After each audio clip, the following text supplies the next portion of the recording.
now at the beginning of the panel, and I believe Dennis Small will make any additional comments as we proceed. The first presentation will be by Dennis Small, who is the EIR Ibero-American editor. He's also a member of the International Caucus of Labor Committee's executive, and additionally, and quite significantly, he is a former political prisoner. Dennis will speak first. He will be followed by John Hopeful, who is an EIR economist, and he will speak on the derivatives cancer killing the physical economy. The next speaker will be Carlos Gonzalez, the political secretary of the former president of Argentina, Arturo Frondizi. Dennis, I believe, will give a further introduction to Mr. Gonzalez, who, as you know, spoke yesterday also at the commencement of this conference. He will be speaking on development is still possible in Ibero-America. The final presentation in this panel will be given not by Michael Liebig, as announced on the schedule, but rather by Uwe Frieseke. Mr. Frieseke is also an International Caucus of Labor Committee's executive member from Wiesbaden in Germany, has been very active in the Food for Peace movement, has traveled extensively, particularly in Africa, as well as elsewhere, in behalf of Mr. LaRouche's policies.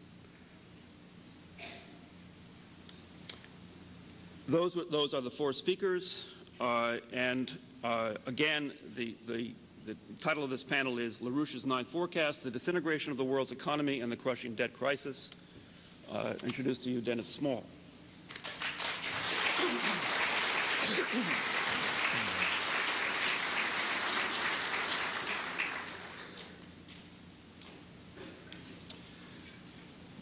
Thank you very much.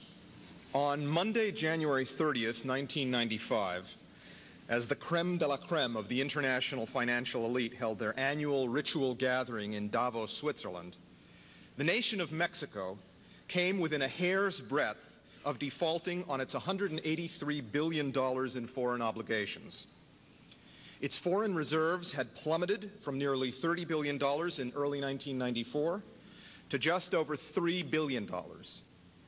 The government had been unable to market its treasury bills for over a month, and it had about $4 billion in such notes maturing over the next few weeks. And Mexico was staring at the staggering prospect of having to cover at least $65 billion in foreign obligations coming due over the course of 1995, with hardly a penny in its coffers. Had Mexico defaulted that Monday, it is likely that this would have ignited a chain reaction of capital flight and ensuing defaults across Ibero-America on Tuesday. Chaos throughout the so-called submerging markets in Eastern Europe and elsewhere by Wednesday, and full-scale meltdown of the $45 trillion world derivatives bubble by Thursday, February 2nd. Wall Street would have had a bad weekend. On that same day, Thursday, February 2nd, as they were beginning to breathe again, London's Financial Times moaned in print, and I quote, "There was little to indicate a massive crisis in the making. The procedures of the IMF should be improved to detect problems in member countries before they get out of hand." Close quote. Well, you might think that the cheapskates at the IMF and in London could just purchase a subscription to EIR and be done with it.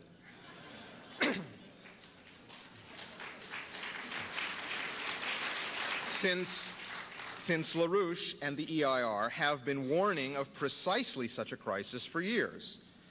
In the face of all the blather from all the established authorities and other idiots with degrees, LaRouche and EIR have repeatedly and publicly warned about the imminence of a blowout of the world financial system, and of its Mexican component in particular. Most recently, LaRouche issued his famous 9th forecast in June 1994, in which he warned of the coming disintegration of the financial markets as a result of a reverse-leveraged implosion of the derivatives bubble. In the course of this panel, we will document and prove this fact beyond a reasonable doubt. The evidence of the last 15 years is conclusive. In TV documentaries, written statements, coverage in EIR, and in organizing on the streets of the United States, LaRouche has been loud and clear.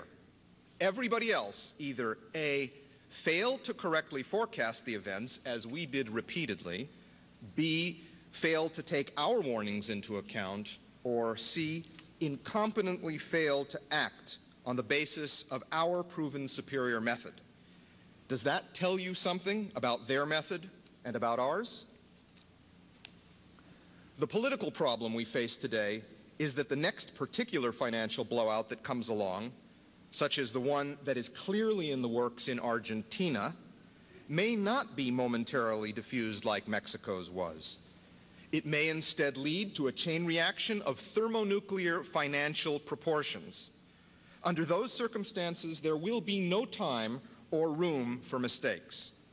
Governments will have to act pretty much instantly along the lines repeatedly explained by LaRouche. And LaRouche himself has to be completely free to bring that about. There is no way around the need for the immediate and full exoneration of Lyndon LaRouche and all his associates, including those currently still serving barbarically long sentences in Virginia jails: Mike Billington, Anita Gallagher, Paul Gallagher, Larry Hecht, and Don Fowle.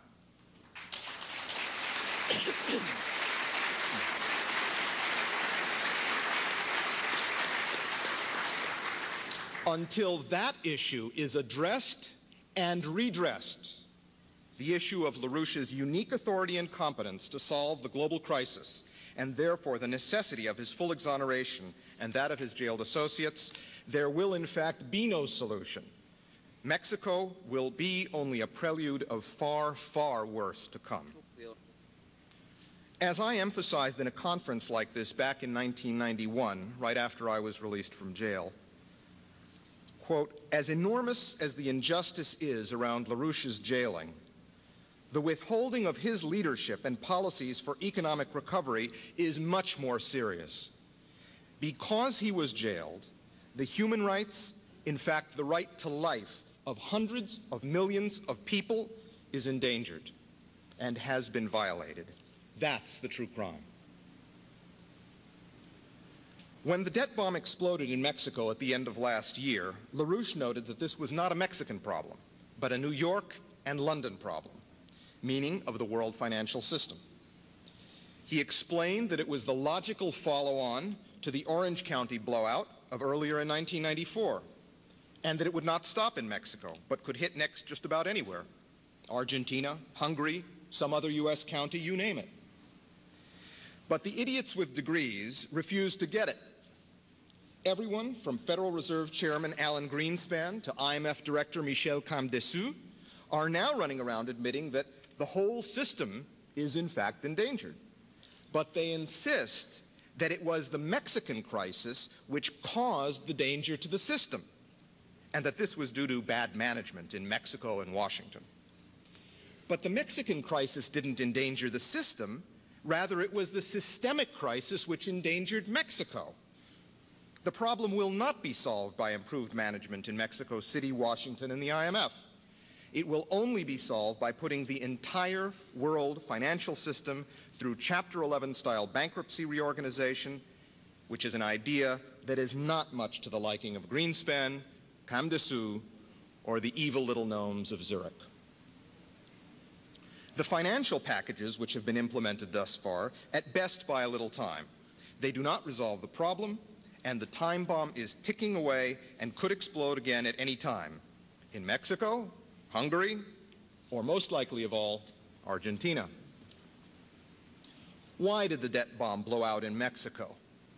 And note, I didn't call it the Mexican debt bomb, but the debt bomb in Mexico. Here's a graph which answers that question.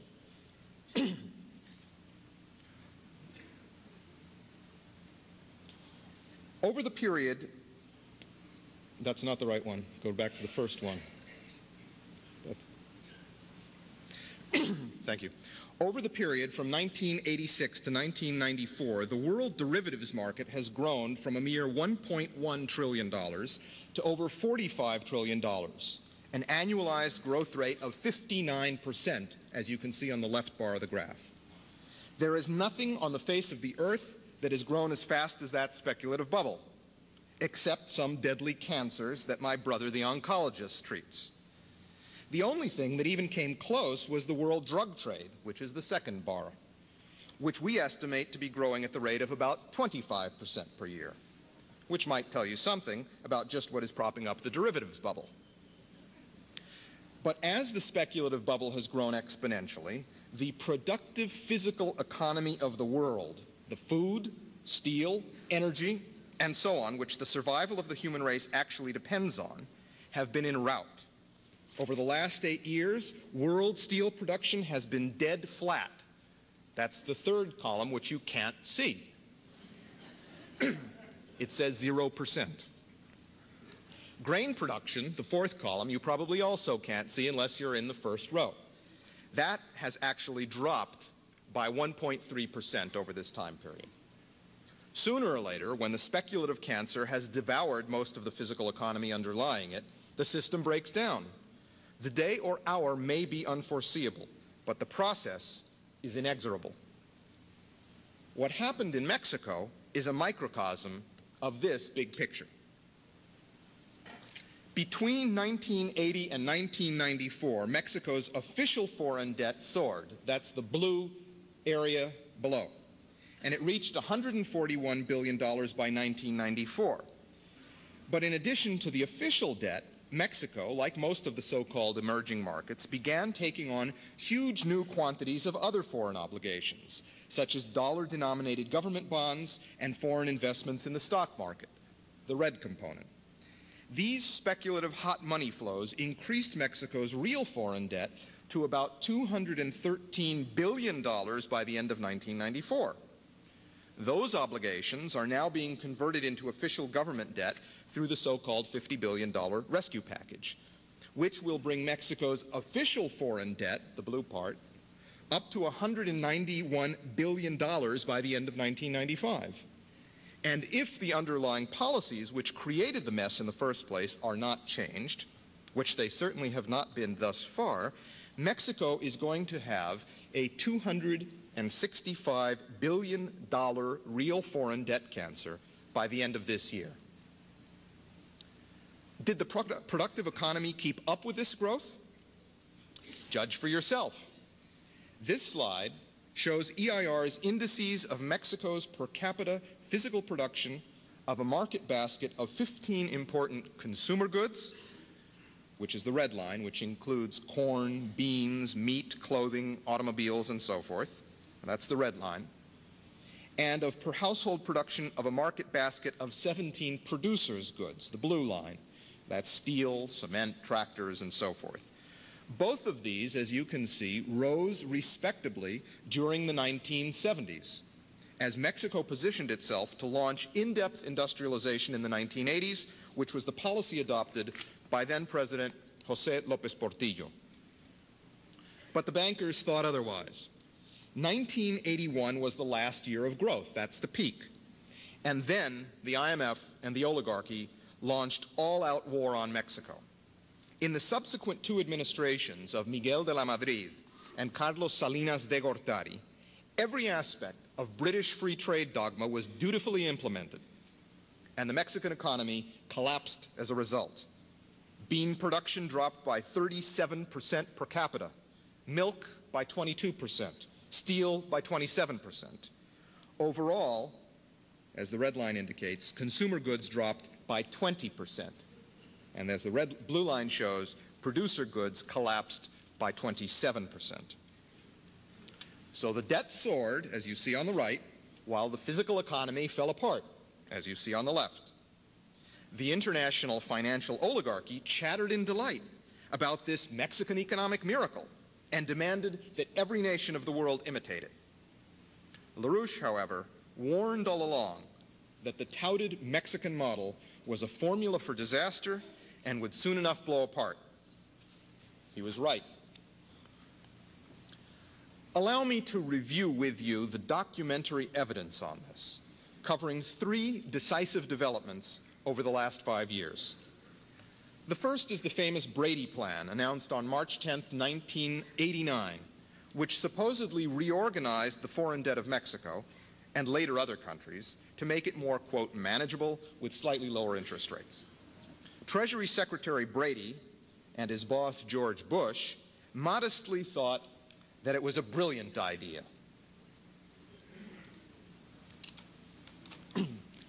On February 4th, 1990, the day that Mexico was officially Brady'd, the Treasury Secretary proclaimed, quote, "Mexico is on the move again. Jobs are being created. Flight capital is returning. Investor confidence is growing. In short, a new dawn is rising.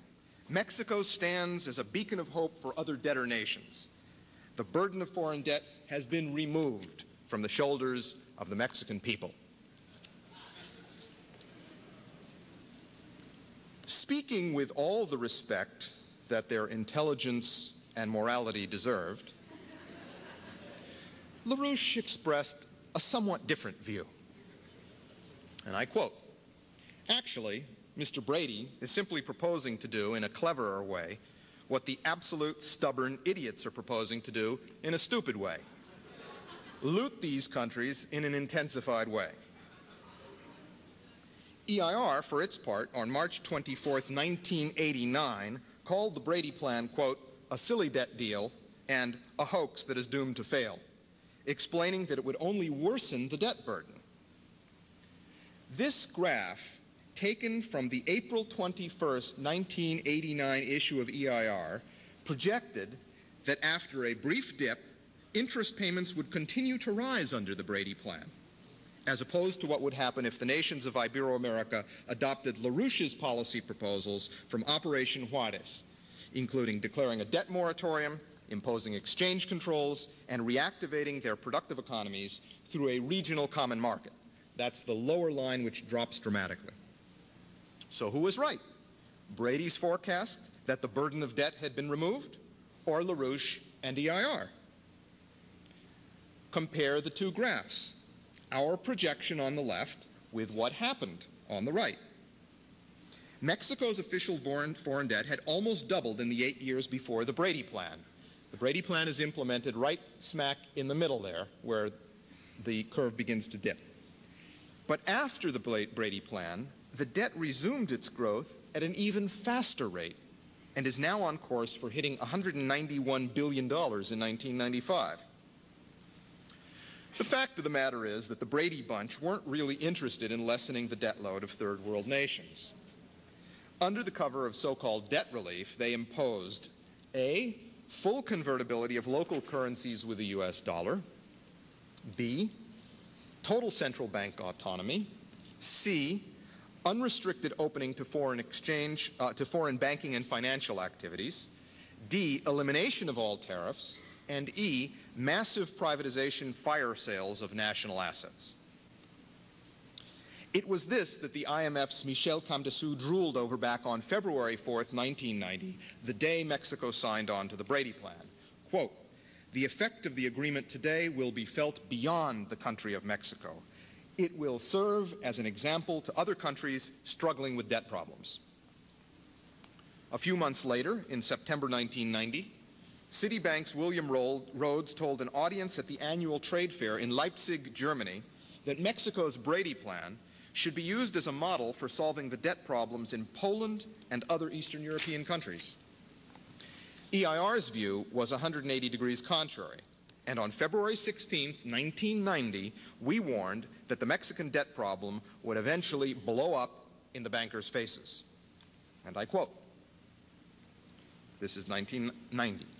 This is EIR. There is an impending crisis of Mexico's financial and economic situation. The Brady debt deal means very little. Mexico has a precarious financial structure. The bottom line is that Mexico, since 1982, has slashed investment in basic infrastructure, energy and agriculture, to the point that the country now needs tens of billions of dollars of investment in these areas to avoid catastrophe. The investment was not forthcoming. The catastrophe was. The second major policy development where the record needs to be reviewed was the NAFTA Free Trade Agreement. This was announced on February 6, 1991 by then-President George Bush, and I quote, "A successful conclusion of the Free Trade Agreement will expand market opportunities, increase prosperity, and help our three countries meet the economic challenges of the future." EIR disagreed, to say the least. We issued a special report on May 1st, 1991, with the demure title, "Auschwitz Below the Border. Free Trade Pact is George Hitler Bush's Mexican Holocaust." The 75-page study said that, quote, "NAFTA will destroy the US, Canada, and Mexico," and polemicized against the populist nonsense coming from pretty much all sides of the debate, pro and con. Many in the United States were favoring NAFTA with the argument that it would be good for American workers who would supposedly benefit from increased exports to Mexico. At the same time, many in Mexico were opposing the pact using the identical argument. Then there were those in the United States who opposed NAFTA, saying it was bad for the United States but good for Mexico, since factories would move there for the cheaper labor. And inside Mexico, their counterparts favored NAFTA with the same logic. LaRouche and EIR said they were all wrong, that no one would benefit from NAFTA other than the bankers who had designed it in order to keep their teetering financial system afloat. British free trade policies had already created a terrible economic depression in both Mexico and the United States, and NAFTA would only aggravate this. EIR wrote, and I quote, "Mexico today is in a deep depression, with soaring unemployment and real wage levels less than 50% of their 1982 levels, with more than 1 million new workers each year entering the labor market, most of whom will not find jobs." This graph, taken from our May 1st, 1991 special report with a demure title, summarized the evidence against free trade for Mexico. While free trade maquiladoras were booming, as the ascending curve shows, the standard of living of Mexicans was plummeting. The top line, per capita food consumption, dropped by 20% between 1980 and 1990, and the minimum wage, the second descending line, plummeted by more than half in the same period. EIR countered all the NAFTA myths, one by one. Bush's Commerce Secretary Robert Mosbacher argued that, quote, "NAFTA means more jobs for Americans, since U.S. exports to Mexico would allegedly rise by as much as $14 billion. Since each $1 billion in exports translates into 25,000 jobs for U.S. workers, according to Mosbacher, NAFTA would mean about 350,000 new jobs," Mr. Mosbacher promised. EIR said the opposite would happen. Quote, "NAFTA means less jobs for Americans. It will destroy the United States, Canada, and Mexico. As for an export boom to Mexico, it won't happen. The market for exported U.S. consumer goods is limited by the terrible poverty of the majority of the Mexican population. And the IMF and Mexico's creditor banks will not permit it anyway.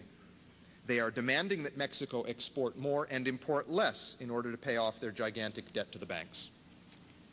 So who was right, Bush or LaRouche? As a result of Mexico's current debt crisis, the IMF and the creditor banks have just forced Mexico to cut its total imports for 1995 by half, exactly as EIR had forecast would occur. This means that U.S. exports to Mexico will drop by an estimated $27.5 billion this year, which, if we use Mosbacher's strange formula, translates into about 700,000 U.S. jobs lost, almost double what Bush promised would be gained through NAFTA. EIR's special report added that what NAFTA had in store was actually far worse than just free trade. And I quote, "NAFTA has one last principal goal: to permit the full opening up of Mexico's banking and financial system to take over by the international banks. It transmogrifies Mexico's national savings into the means for international speculative activities earning profits for the banks, emphatically including the laundering of hundreds of billions of dollars in drug revenues every year. This dollarization means a loss of economic sovereignty, which is tantamount to erasing all national borders," closed quote. Over 3 years later, EIR discovered that NAFTA had indeed established secret financial protocols, which did all of this and more. Congressman Henry Gonzalez's House Banking Committee held hearings on September 8, 1993, which first revealed that such secret negotiations had occurred. As EIR put it, the plot was to actually increase Mexico's more than $100 billion in nominal foreign indebtedness, to transform such increased dollar indebtedness into a source of offshore dollar credit through the proliferation of derivatives markets. These markets would be backed by the Mexican government, which would in turn be functioning as an agent of the U.S. Federal Reserve System, and to use the offshore dollar credits thus generated as a lever for a new form of financial control over the U.S. itself, close quote. Now, permit me at this point a brief aside on the subject of drugs. It has to be said that the free trade policies of the IMF and company, such as those embodied in NAFTA, actively and deliberately promote drug trafficking.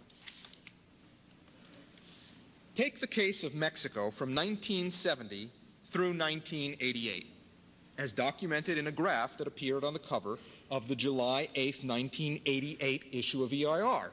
88, your subscription goes back to then, right? Okay. The curves show physical volume of production in Mexico of marijuana, which is the broken line, and heroin, which is the solid line. Notice the way that both plummet by 80 to 90% from 1976 to 1982 as a result of both the anti-drug and economic development policies of President López Portillo. Also note what happened after 1982, when IMF policies were implemented with vigor in Mexico. Marijuana and heroin production jumped right back up to their former levels. But do the gurus of free market economics know that this is the consequence of their policies? They sure do. They know it, and they approve of it. As Harvard's punk economist Jeffrey Sachs proudly wrote back in 1988, referring to the success of his policies in Bolivia, and I quote, "To preserve fiscal balance in Bolivia, the government, under Sachs's orders, had to launch a brutal battle to reduce payrolls. Many of these workers are still unemployed, or only marginally employed, or have gone to work in the cocoa-growing regions and to try to find work there." On the third point that needs to be recalled in terms of our record versus theirs, it was back on December 6, 1991, that EIR first pointed to the specific nature of the time bomb that would soon explode in Mexico. I quote,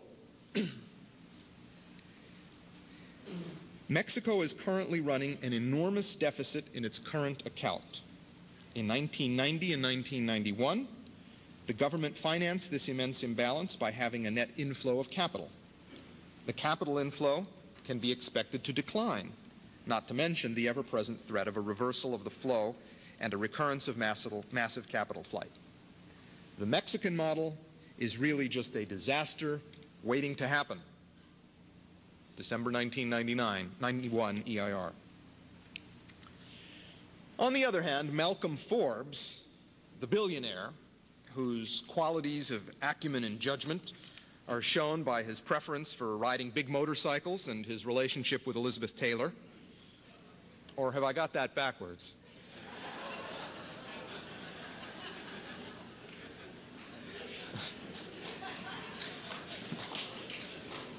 Forbes thought that Mexico is the cat's meow.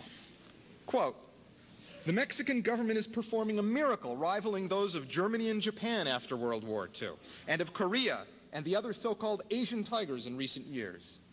The U.S. Congress should take a crash course in economics from Mexican President Salinas." It appears that they did. In 1993, and then again in 1994, EIR published in-depth cover features on the impending explosion of the debt bomb in Mexico and Ibero-America. The first of these packages, dated April 23, 1993, was called, quote, "Mexico's Success Story, The Charade is Ending." And it pointed to the crisis reflected in the country's out-of-control trade deficit, which was a result of years of British free trade policies. By 1992, that trade deficit had reached almost $20 billion per year, as we documented in this graph taken from that cover feature.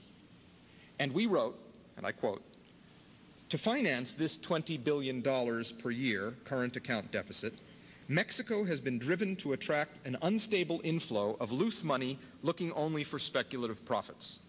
Today, this jerry-built house is about to fall apart. It is increasingly likely that Salinas will be forced to devalue the peso." We said it in 1993. Salinas will be forced to devalue the peso, a measure which he has desperately tried to avoid, as it will deflate the international myth of the Mexican model and bring the country's foreign debt crisis back to center stage. EIR pointed to the devastation of Mexico's physical economy as the underlying cause of the crisis. This graphic, taken from that same April 23, 1993 issue of EIR, and you have the sub, right, so you've got that issue, shows the devastating 28% collapse of per capita grain consumption between 1980 and 1992. And we went on to warn, frankly prophetically, that the world had to wake up to the reality of the impending collapse of Wall Street's Mexico model. Quote, "Not only has Mexico's physical economy been looted to the point of collapse, but the figures show that even the final phase of bankers' speculative gain has been reached, and a financial blowout is imminent. Other Ibero-American economies that have followed similar regimens, such as Argentina and Brazil, are also rapidly approaching a blowout phase. In short, the charade about the Mexican success story is about to end. Will the nations of Eastern Europe, of Ibero-America, and of the rest of the Third World wake up in time?" Close quote. I think that question still needs to be answered today. While the warning signs were there to be seen by anyone willing to look or subscribe to EIR, throughout 1993 and 1994, Wall Street's hired scribblers kept churning out the line that Mexico was the miracle market of the 1990s, while the investment banks and mutual funds kept pouring uncounted billions of hot money into the Mexican stock and bond markets. A true speculative financial bubble was in the making, a gigantic Ponzi scheme of promissory notes with no backing. Typical of the pathetic commentary spewed out from Wall Street is the following quote from David Goldman of Bear Stearns, who, as many of you recall, was never one to be left behind when he saw an attractive Ponzi scheme swish by. And I quote Goldman. I don't frequently quote him. Quote, "Mexico's dynamic economy is on the move and will stay that way, NAFTA or no. In my view, nothing can stop Mexico's economic modernization." Sorry, Dave. On August 6th of 1993, Lyndon LaRouche was interviewed on a Monterrey, Mexico radio station where he warned, quote, "Mexico is suffering the spillover of a global pattern typified by the growth of the derivatives bubble. When it will pop, we can't say. But looking over the period of the next 9 to 12 months, we must expect major financial implosions coming out of the activities of pirates, buccaneers, thieves, such as George Soros. Perhaps not in direct response, George Soros protested before the House Banking Committee of the U.S. Congress a few months later. Quote, "I reject any assertion or implication that our activities are harmful or destabilizing." Close quote. By the time Soros was issuing these protestations to the U.S. Congress, it was more than apparent to us at EIR that Mexico was about to undergo a debt bomb explosion more dramatic than that of 1982, and that it might well be followed quickly by the rest of Ibero-America. EIR said just that in writing in its May 13th, 1994 cover feature titled, quote, "About to Explode Again, Ibero-America's Debt Bomb." And I quote, "It is highly likely that 1994 is going to witness an explosion of the Ibero-American debt bomb that is going to make the 1982 crisis pale in comparison and could well bring down the entire international financial house of cards with it." Close quote. But up to the last minute, the House organs of the financial oligarchy refused to face the facts. For example, as late as November 9th, 1994, just 5 or 6 weeks before the Mexican explosion occurred, the Journal of Commerce was insisting editorially as follows, quote, "Carlos Salinas, Mexico's president, leaves office later this month with a record most other leaders would envy. The turnaround in Mexico's public finances offers a good lesson for most other countries," close quote. And on December 5th, 1994, barely 2 weeks before the Mexican blowout, the ubiquitous managing director in Bear Stearns' Financial Analytics and Structured Transactions Group. And if you don't understand what that means, ask Mike Finicino. I have no idea either. Financial Analytics and Structured Transactions Group, David P. Goldman, wrote in Forbes, quote, "Is it foolhardy to reach for the extra yield of Mexican bonds? Some commentators say so. They call emerging market debt the next great investment debacle. I think they're wrong." Close quote. Sorry again, Dave. So LaRouche was right on Mexico while everyone else was wrong. Why? Why? In order to properly answer that question, it would not be unproductive to spend an entire 3-day conference reviewing LaRouche's 9 economic forecasts. But we will not attempt that now. We will limit ourselves to quickly recalling forecasts number 3, number 7, number 8, and number 9, which I'm sure you all have memorized, right? And we will do this with the help from our friend John Hofel and of another special invited guest.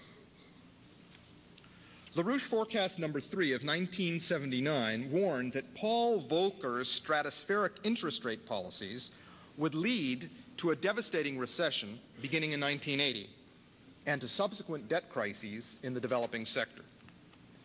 Volcker was named head of the Federal Reserve by Jimmy Carter on August 6, 1979.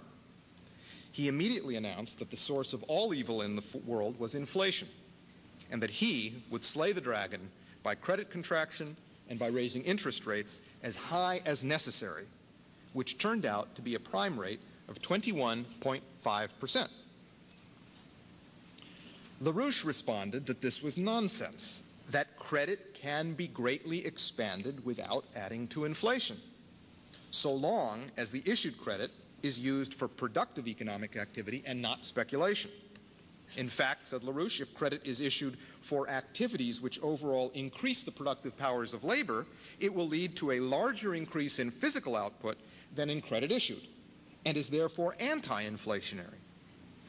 Volcker's policy, on the contrary, LaRouche warned, would lead to a 15% recession of the United States economy.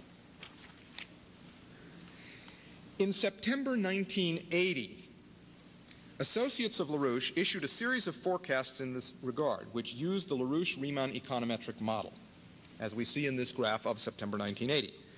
The results of specific forecasts made in September 80 for 81 and 82 industrial production are seen in this graphic of that time. LaRouche and EIR, which is the low dark curve, were right on the mark, following very closely the actual developments, which is the dotted line slightly above it. The other lines soaring off into the distance, Chase, Wharton, Data Resources, and Evans, were in outer space. As you can see, even back then, we gave the competition the opportunity of educating themselves by subscribing to EIR. The bottom line there says, subscribe to EIR.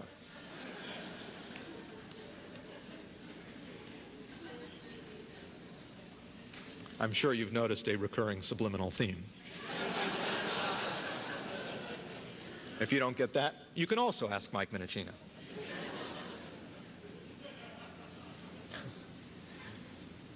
Over the following months, LaRouche elaborated on the necessary measures to get out of the Volcker Depression. In January 1982, he listed 4 such necessary steps. Number 1, monetary action, including federalizing the Federal Reserve. Number 2, construction of nuclear energy plants on a large scale. Number 3, major water and transportation infrastructure projects. And number 4, expansion of world trade and investment by reorganizing the foreign debt that was strangling the developing sector nations. He pointed in particular to the role that Mexico could play as a potential $100 billion export market for U.S. capital goods. Mind you, we're talking here about 1982. As Mexico came under attack from the international financial community in February 1982, when a 28% devaluation was forced on the country, LaRouche urged that Mexico act quickly. Quote from EIR. LaRouche said Mexico should slap on strict foreign exchange controls, quickly reduce domestic interest rates to accelerate industrial growth, and nationalize any private banks in the country that tried to sabotage those steps, close quote. On May 26, 1982, in the middle of the Malvinas War, Lyndon LaRouche met with Mexican President José López Portillo. At that meeting, and others with high-level Mexican politicians, and in public comments for the press, LaRouche urged Mexico to use, quote, the debt weapon in alliance with other countries of Iberoamerica. EIR also urged these steps, as you can see in this cover from June 1982, which should be in your collection. And then in August 1982, LaRouche issued his famous report, Operation Juarez. Here you see the Spanish-language edition. In his author's foreword to that document, dated August 10, 1982, LaRouche wrote prophetically, quote, during the winter months of 1981 and 1982, the continuation of the so-called Volcker measures in the United States triggered the eruption of a second worldwide Herbert Hoover depression.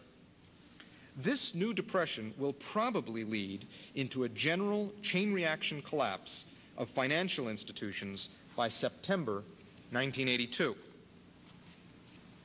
3 days later, on August 13, 1982, Mexican President López Portillo imposed exchange controls to stop the massive capital flight that was destroying the Mexican economy, as LaRouche had urged months earlier. 2 weeks after that, on September 1st, the Mexican president nationalized the private banks, as EIR had also recommended. As the Mexican president called up the heads of state of Brazil and Argentina to urge them to join Mexico in forming a debtors cartel and declare a debt moratorium, as specified in Operation Juarez, the international financial community held their collective breath in fear. But the Brazilians and Argentines chose not to join Mexico, and they and the world have paid the terrible price for that blunder ever since. It just so happens that around about that time, to be precise, on August 19, 1982, exactly 9 days after LaRouche issued Operation Juarez, and 6 days after López Portillo announced exchange controls, self-proclaimed British agent of influence Henry Kissinger wrote this famous Dear Bill letter to the head of the FBI, William Webster, demanding action against LaRouche. But it should be added that the scare LaRouche was giving the British Kissinger crowd around the debt crisis was actually a secondary consideration for them. They were even more worried about what LaRouche was up to about the same time on what became known as the SDI proposal, which we will hear a little more about later.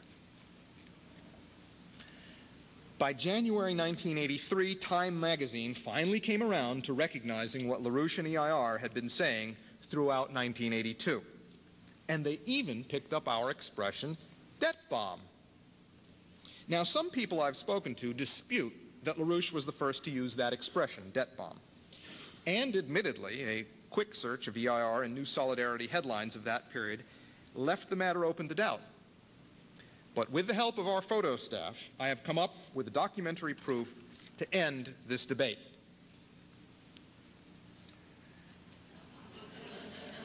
This is an NDPC rally in the streets of San Francisco on September 14th, 1982, a full 3 months before Time magazine got around to the idea. Notice the sign. LaRouche says, debt bomb must stop depression. This brings us to LaRouche's forecast number 7 from April 1988. And I have invited an old friend who can explain this matter far better than I. Can I have the video, please? I'm not making a firm prediction on the date the next major dollar and banking crisis will hit.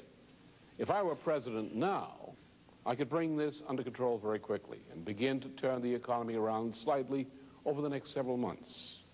So far, George's friends, using almost every trick in the book, have failed to control the financial crisis any better than Hoover did back in 1930. Let's take a quick look at the reason Bush's friends are doomed to fail in their efforts. Now, imagine we're back in October 1929.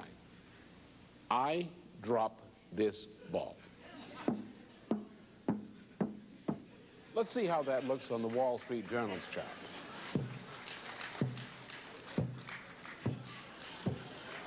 The picture isn't exactly the same, but the general idea is about the same. Now, come back to the middle of October 1987. The ball I'm holding is not the same ball I dropped back in 1929, but it is a similar ball. The same thing happens with this ball in 1987 and 1988 that happened in 1929 and 1930. Why should an economy act like a bouncing ball, back in Hoover's time and again today? One reason is that the Reagan-Bush administration has acted almost exactly as the Coolidge and Hoover administrations acted to create the Great Depression of the 1930s. If our government in 1988 makes exactly the same mistakes which the Hoover administration made back in 1930, the results will be approximately the same. Times change, but the laws of nature do not. There are physical laws which cause a financial collapse to resemble a bouncing ball whenever a financial collapse is caused by a prolonged contraction of industrial and agricultural production. All of the ordinary rules of market behavior go out the window.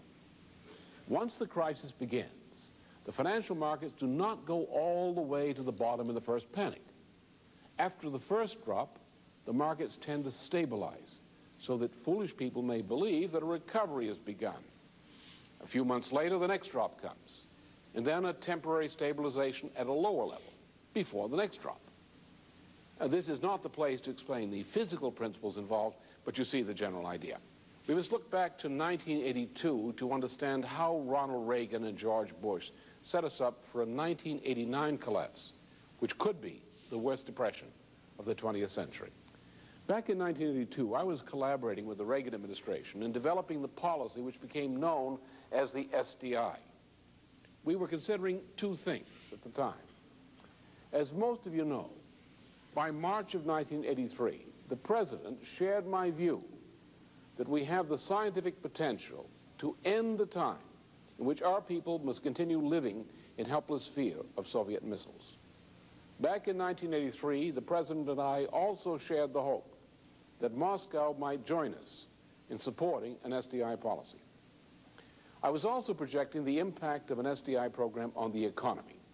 If we assist U.S. industries to make job-creating investments in the advanced technologies spilled over from SDI development, the payback to the economy in more jobs and income would be much more than we spend for the SDI. Therefore, it was my duty to indicate any important breaking developments in the international economy. During early 1982, I warned the administration that the Latin American debt bomb was going to explode during 1982. That June, I warned Mexico's President Jose Lopez Portillo and the White House that the Mexican debt bomb was going to explode by no later than September.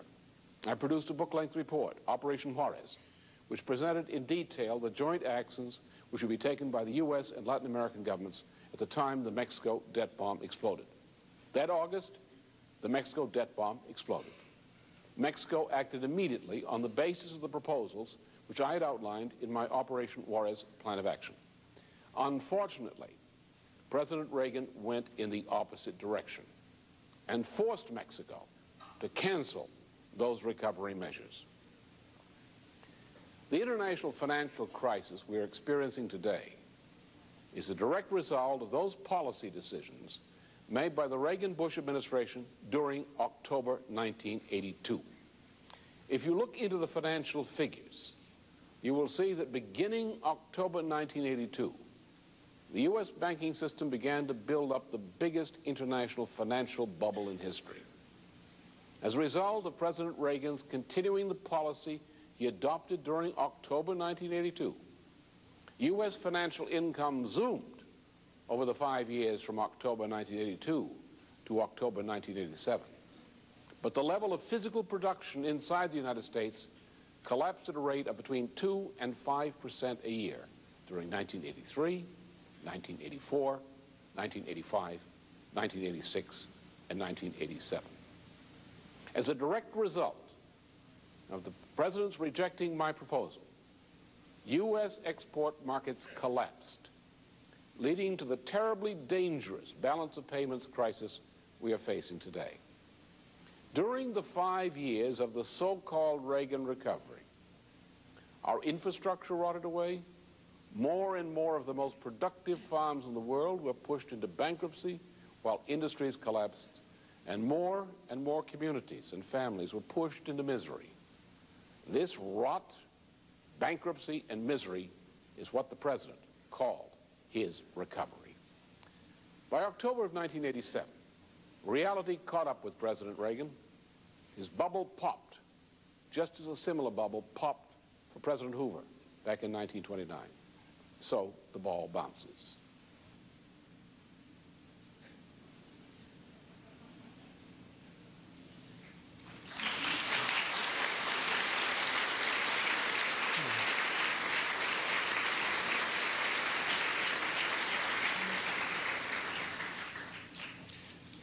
That video clip, by the way, was from a nationwide TV broadcast from Lynn's presidential campaign in 1988.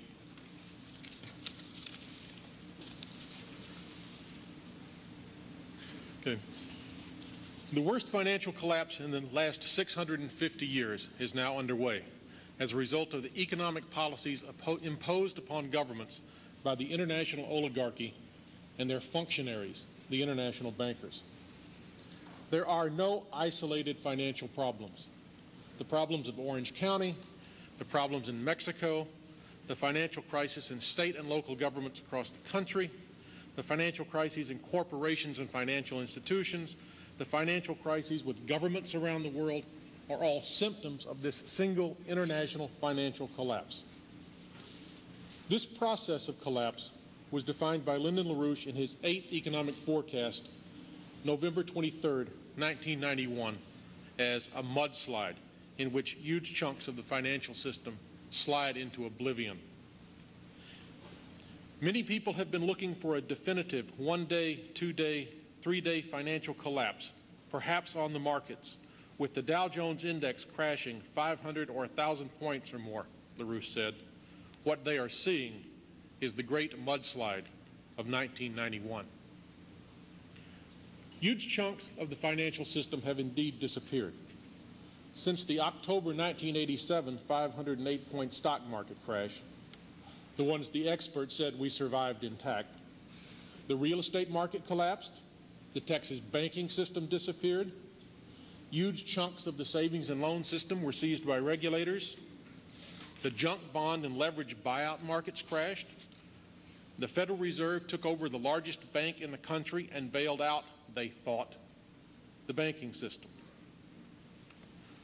What has occurred is a string of disasters in which institutions, indeed whole segments of the economy, have disappeared. With all this collapse, one asks, why is the system still standing? The answer is that the financial system, as most people think of it, no longer exists. The financial system has been transformed into a huge casino through the use of derivatives and other forms of speculation and looting. Slide 1, please. Slide 1 shows the growth of derivatives worldwide. Derivatives have grown from $1.1 trillion at the end of 1986 to $45 trillion at the end of 1994, a more than 40-fold growth in 8 years. The notional principal amount of derivatives, a fancy way of saying face value, rose by 47% in 1987, 65% in 1988, 58% in 1989, 38% in 1990, 32% in 1991, 58% in 1992, 33% in 1993, and if these numbers aren't big enough, a staggering 181% in 1994. A reasonable question at this point is, just what are derivatives? Well, derivatives are securities based upon the value of other securities, such as stocks, bonds, commodities, interest rates, currency securities, and indices of such securities. Some of these derivatives are technically so complex that the people trading them don't really understand them. But they're conceptually quite simple. Derivatives are bets, as in gambling, on future movements of the markets, markets which are routinely manipulated by the bankers, as opposed to investments in the economies which those markets nominally support. Money that goes into the derivatives bubble comes out of the real economy. It's taken out of the physical economy in the same way that a malignant cancer grows by consuming its host. Derivatives do not hedge against risk, as the bankers say. Derivatives are the risk. Now, I should add here that the growth of derivatives, these figures come from the international bankers and from market-watching agencies. So the growth here may change a bit because at first it was just the bankers who were reporting it, the central banks, and they're prone, shall we say, to understatement about their exposure. And then towards the end, as more and more people begin to worry about this, you get other so-called market-watching companies who come in and report the numbers.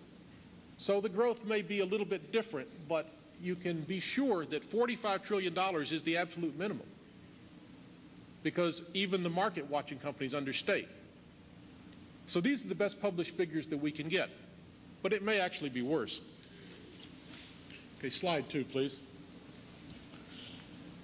This extraordinary growth rate has nothing to do with economic growth, as this slide shows. It's obvious from looking at this graph that the derivatives market is insane. Between 1980 and 1994, the gross domestic product of the United States grew by 143% overall, a rate of growth of 5.6% a year. During the 8 years of the derivatives bubble, gross domestic product grew by 65%, or 5.6% a year, while derivatives grew 4,055%, a rate of 56% a year. The situation is actually even worse than it looks, if such a thing were possible, since gross domestic product, like the gross national product statistic it recently replaced, is a profoundly flawed economic statistic containing all sorts of non-economic activity. In truth, the real economy, the physical economy, has been shrinking during this period. To understand how this came about, let us go back briefly to the beginning of the 1980s, the so-called Reagan-Bush economic miracle. The alleged economic growth of the 1980s was fueled by a massive growth in government, corporate, and individual debt. Total U.S. credit market debt grew from some $6 trillion at the beginning of the decade to $14 trillion at decade's end. Much of this debt was incurred for speculative purposes, to buy overvalued real estate, to buy companies through leveraged buyouts, and such. That process worked after a fashion, thanks especially to the huge amounts of dope money which were poured into the real estate market through the banks. But things began to go wrong in 1986-1987, when the drop in the price of oil punctured the Texas real estate markets. Within a couple of years, the 6 major Texas banks were gone. The Texas S&Ls were devastated. The junk bond-fed leveraged buyout market soon followed, killed by its seeming crown jewel, the $26 billion takeover of RJR Nabisco by Kohlberg Kravis Roberts. The collapse of the real estate and the junk bond markets, combined with the uncollectability of the bank's loans to less developed countries, threw the U.S. banking system into a bankruptcy crisis. Things were beginning to fall apart. In mid-1989, the Federal Reserve began a series of actions to try to save the U.S. banking system. The Fed began lowering interest rates. They would not rise again until 1994 to increase the bank's profits. It was not enough.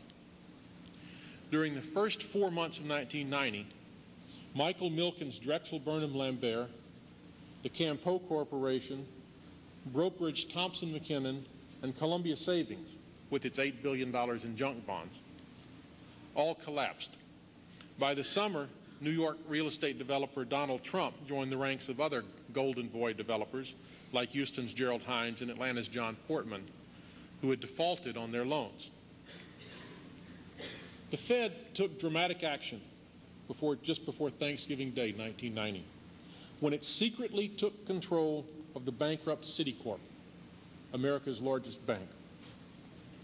A couple of weeks later, federal regulators held secret meetings to discuss how to handle the insolvency of Citicorp, Chase Manhattan, Chemical, Manufacturers Hanover, Security Pacific, and the Bank of New England.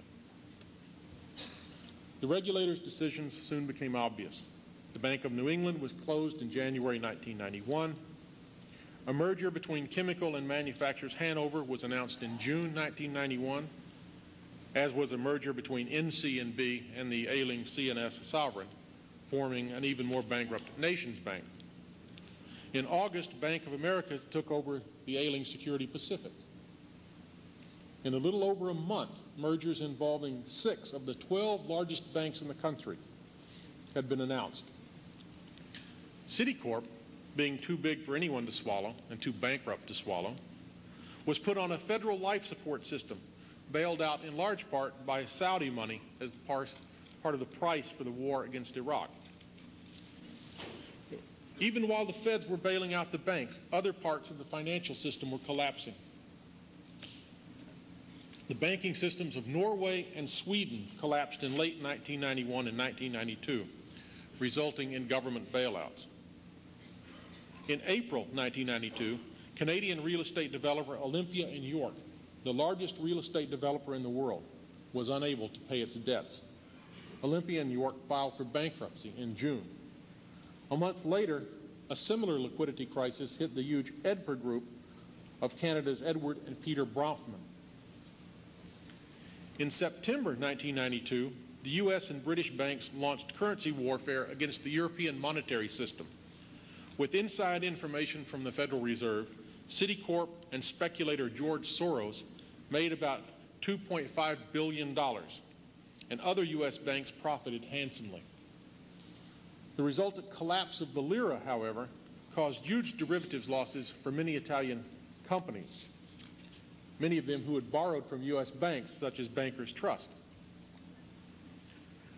1993 began with the bankruptcy of Bramley, a real estate developer owned by Edper. In July, the banks launched another round of currency attacks against the European monetary system, this time bankrupting the Bank of France. Trizec, another Edper real estate firm, teetered. Banesto, a big Spanish bank advised by J.P. Morgan, was put into receivership, and Germany's Metallgesellschaft announced huge derivatives losses. All during this period, the banks had been rapidly increasing their derivatives exposure, and the bubble which the Fed had created to save the banks was now in danger of disintegrating and taking the entire system down with it. Slide 3. Okay. This slide shows the effects of the bank's headlong rush into speculation. By September 1994, the U.S. banking system as a whole had some $4 trillion in assets and another $16 trillion in off-balance sheet derivatives. Now, this graph, the blue is the assets. The blue and the green is the loans. So up to the top of the blue line is what appears on the bank's balance sheets, what people think of when they think of how healthy their bank is. The red area on top of that is the off-balance sheet derivatives. Now, if you can barely make out at the bottom, there's a little black line there. It looks sort of like the margin there is just a little wider than it should be. Now, that's the equity of the U.S. banking system.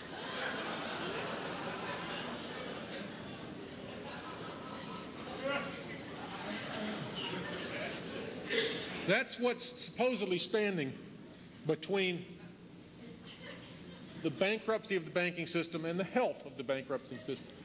Now, I think you can look at this and you can see that every statistic that you've ever seen put out by any bank or any government agency like the FDIC about the health of the banking system is absurd. It doesn't take much to collapse this kind of a process. Okay, next slide. All right. As of mid-1994, 6 banks, Citicorp, Chemical, Morgan, Bankers Trust, Chase, and Bank America, held more than $1 trillion in derivatives each. This is where most of the derivatives exposure of the U.S. banking system lies. Chemical Bank alone held derivatives of $3.1 trillion, a figure equivalent to 3/4 of the assets of the entire U.S. banking system. And backing that up is $170 billion in assets. The little blue smudges there, that's their assets. Now, I didn't bother to put equity on this because you would never even begin to see it. That's our banking system today. So to deal with this bubble, the Fed reversed its 5-year-long policy of cutting interest rates in February 1994. This change caught many of the speculators who had bet on continuing lowering of interest rates off guard and left them with massive losses. The big hedge funds lost billions of dollars, with rumors of the insolvency of banks like our friend Bankers Trust sweeping the market. The market for collateralized mortgage obligations, or CMOs, a form of mortgage derivative, dried up and took Kidder Peabody, the CMO leader, with it. The bond markets took huge losses. Bankers Trust got caught flagrantly cheating its customers. In December 1994, Orange County, California found itself with $2 billion in losses on its derivatives portfolio and was liquidated by its creditors on Wall Street. Spooked investors fled, causing runs at the Texas state-run Tex Pool and similar funds across the country. The crisis then spread across the border to Mexico, where it was temporarily calmed with a $50 billion international support package. In April 1994, Lyndon LaRouche issued his 9th economic forecast.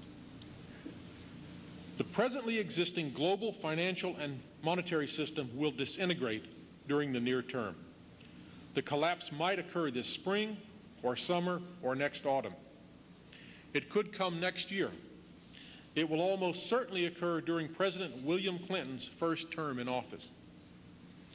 That collapse into disintegration is inevitable because it could not be stopped now by anything but the politically improbable decision by leading governments to put the relevant financial and monetary institutions into bankruptcy reorganization.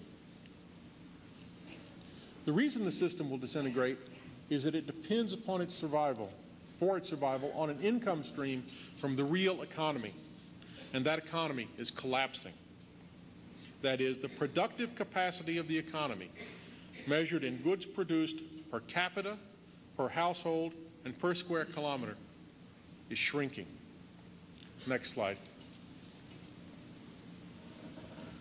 This slide shows how the percentage of the labor force involved in manufacturing is declining. The long, steady growth of manufacturing, which enabled the United States to become the industrial engine of the world, peaked in 1920, when 27% of the labor force was involved in manufacturing. That percentage dropped with the Depression down to the red line. It climbed back up to 25% in 1950 and has declined ever since to the point where it is now below the level of the Great Depression and back to the level of the 1860s. Next slide. So this collapse can be seen as an example in U.S. steel production. This is steel, short tons of steel produced per capita. Since 1965, U.S. per capita steel production has fallen by 50%.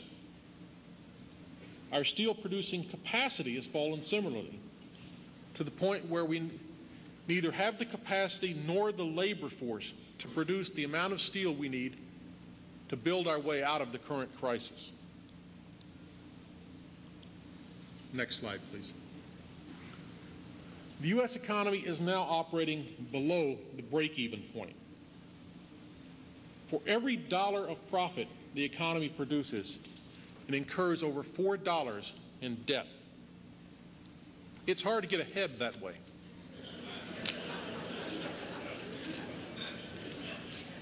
Next slide, please.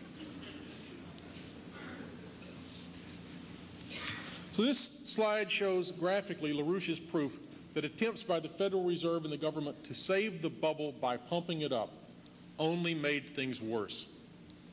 The greater the so-called profit from the bubble, the more money the real economy loses. Currently, for every dollar of so-called profit, we lose $2.50 and incur $4 in debt, for a total loss of $6.50 per dollar. That's like going down to the store and buying dollars for $7.50 a piece, and then taking the dollar that you buy and calling it profit. Furthermore, the guy we're borrowing the money from doesn't have any money either. He's stealing it from somebody else. And that somebody else is the rest of the world. We're stealing money from Ibero-America, from Africa, from Asia, from the former East Bloc countries.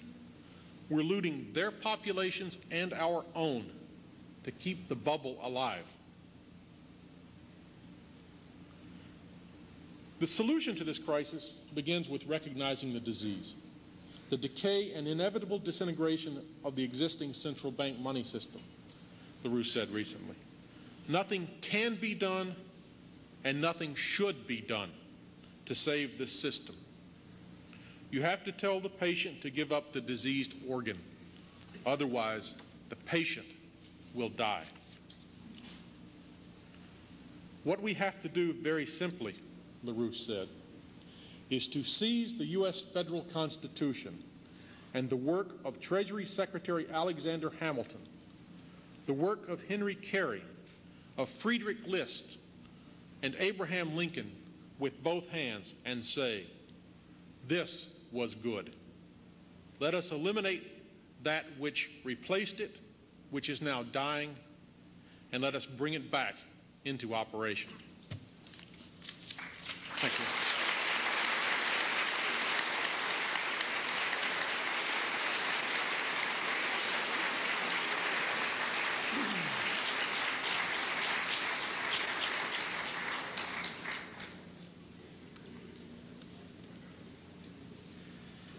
So how did LaRouche know the Mexican crisis and the derivatives crisis were coming when all the established authorities insisted otherwise? It's a question of method, not of what people think, but the way they think. In other words, if someone is always wrong, it's probably because they're thinking wrong. If they're usually right, it's because they're thinking right. Let's start with some people who are always wrong. The winners of the Nobel Prize in Economics.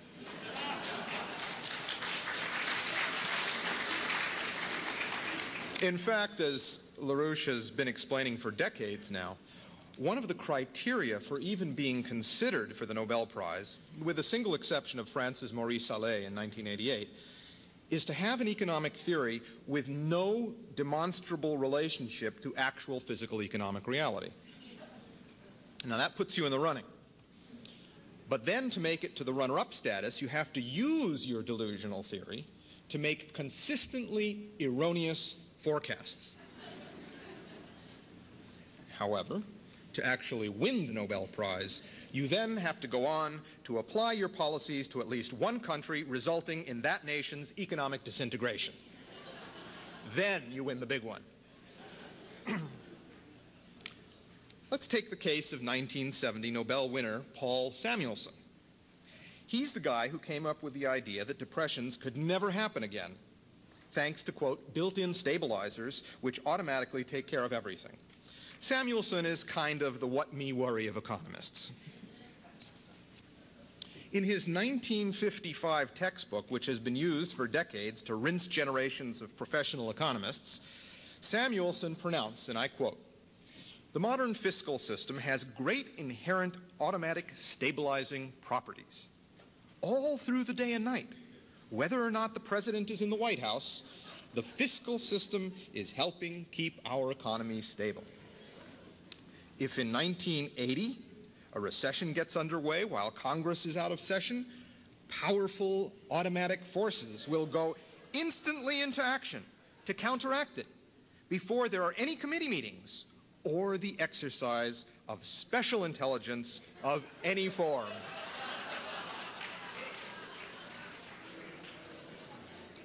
Close quote. Most Nobel winners have followed Samuelson's dictum of doing without the exercise of intelligence of any form. In 1974, the guru of the fascist conservative revolution, about whom you will hear much more later, Friedrich von Hayek, won the award. 2 years later, the University of Chicago's Milton Friedman won it. His view can be summarized as the belief that the only thing that matters is money supply. Production is entirely irrelevant. Friedman has led the campaign for drug legalization and holds the British Crown colony of Hong Kong as his model.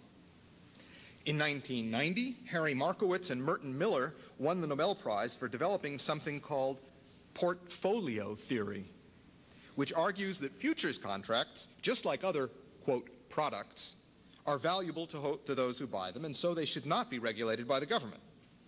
In 1992, Gary Becker was favored for, according to the Nobel Committee, quote, having extended the domain of economic theory to aspects of human behavior which had previously been dealt with, if at all, by other social science disciplines such as sociology, demography, and criminology, close quote. Becker, like Friedman, is for legalizing drugs and for eliminating the minimum wage. But things get wilder as the years go by. By 1993, Robert Vogel won the Nobel Economics Prize for his 1974 book defending U.S. slavery as economically progressive. And last year, John Nash, John Harsanyi, and Reinhard Selten received the honor for their pioneering work in the field of game theory, that is, the theoretical justification for the world derivatives crap game which we've just heard about. Bad ideas, bad methodology. LaRouche's method of physical economy traces back to Leibniz. It rejects as useless any monetary measurement of the economy, such as gross national product and balance of payments, none of which can distinguish between the value of $1 million invested in a steel plant and the same million invested in the construction of casinos and whorehouses in Las Vegas or Acapulco. Instead, in order to determine which kinds of productive activity increase the technological power of each member of the workforce with respect to nature, the LaRouche method measures the physical production of consumer goods, of the means of production, and of basic infrastructure which is useful for the reproductive economic process, and also measures its effects on the productivity of the labor force. All of this is measured by densities per capita, per household, which is the basic unit of social reproduction, and per square kilometer of total land and/or land in use. Economic success is most clearly expressed by the exponential increase in the relative potential population density of society. The fundamental source of such continuous improvements in social reproduction, LaRouche has emphasized, is human creativity, that quality which distinguishes man from and makes him superior to all other animal species. With this in mind, a properly growing physical economy must meet the following 4 criteria or constraints. Number 1, the per capita and per household consumption of the workforce must rise. Number 2, the consumption of producers' goods must also increase, and at a more rapid rate than that of consumer goods. That is, production must become increasingly capital intensive. Number 3, energy density per household and per square kilometer must also increase, as must the energy flux density of the power sources employed. That is to say, they must become more efficient as well as more dense. This is closely correlated with leaps in applied technologies. And finally, number 4, the so-called free energy of the system must increase relative to the total energy of the system. What that means is that even as the economy requires ever higher consumer and producers' goods markets baskets, the total output of the economic cycle must rise more rapidly still, making increased proportions of total output available for reinvestment and expansion. This latter requires constant technological progress and therefore human creativity. In other words, there is no steady state economy. There is either growth or there is decay and collapse. Very good. Let's briefly apply this approach to Mexico and Ibero-America as a whole and see how they fared. As we explained earlier, the last 15 years have witnessed a sharp rise in the speculative bubble called Mexico's real foreign debt, which is the blue line on the bottom. This rose from $57 billion in 1980 to a projected $265 billion in 1995, a nearly 5-fold increase. As you can see from this graph, this is more than the foreign debt of all Ibero-America, the red line, back in 1980, which was then $257 billion. Mexico's foreign debt today is greater than the foreign debt of all Ibero-America only 14 years ago. Ibero-America's official foreign debt in turn rose from $257 billion in 1980 to $547 billion in 1994. That's the green shaded area. That's the official foreign debt. But there are an additional $185 billion in other foreign obligations, the red component. Again, the hot money bubble of bonds and stocks that has erupted since 1989, which bring the total foreign debt up to $732 billion, nearly $750 billion. So Ibero-America's real foreign debt nearly tripled over this time period, 1980 to 1994. Now, I want to emphasize, this amount of debt, $750 billion, is not a problem in itself, so long as the rate of growth of the physical economy underlying it is more than keeping pace with it. In fact, I would propose that the nations of Ibero-America have no need to repudiate this debt outright. They should recommit themselves to paying it after a 20 to 30-year debt moratorium or cessation of payments, during which time They would studiously reject British free market economics and instead channel all their resources into real physical economic growth.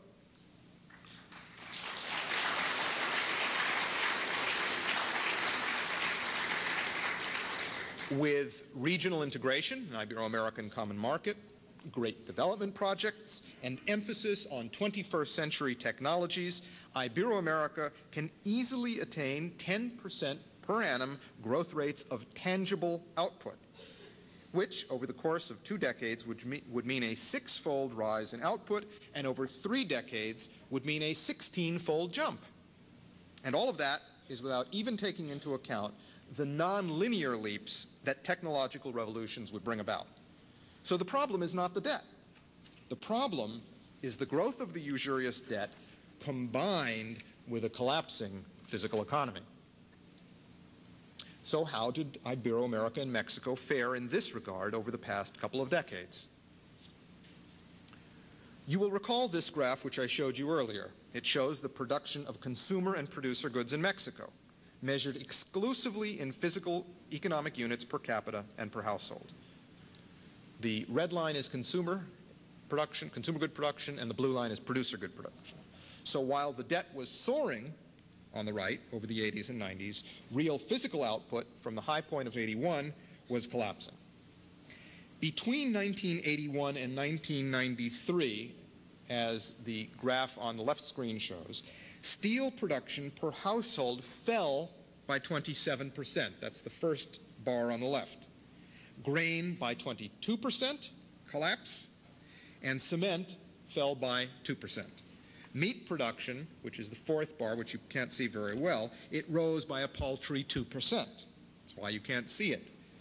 The official foreign debt, however, soared by 234%, and that's the big red bar which you sure can see. Are you still wondering how LaRouche knew that the Mexico model was going to explode? Perhaps we'd better look at Ibero-America as a whole to see if the same thing is going on there. In this graph on the right, we are looking at the growth of Ibero-America's official foreign debt from 1980 to 1994. Those are the blue bars. And the cumulative interest paid over that same period, which are the red bars. For example, Ibero-America's debt in 1980 was $257 billion.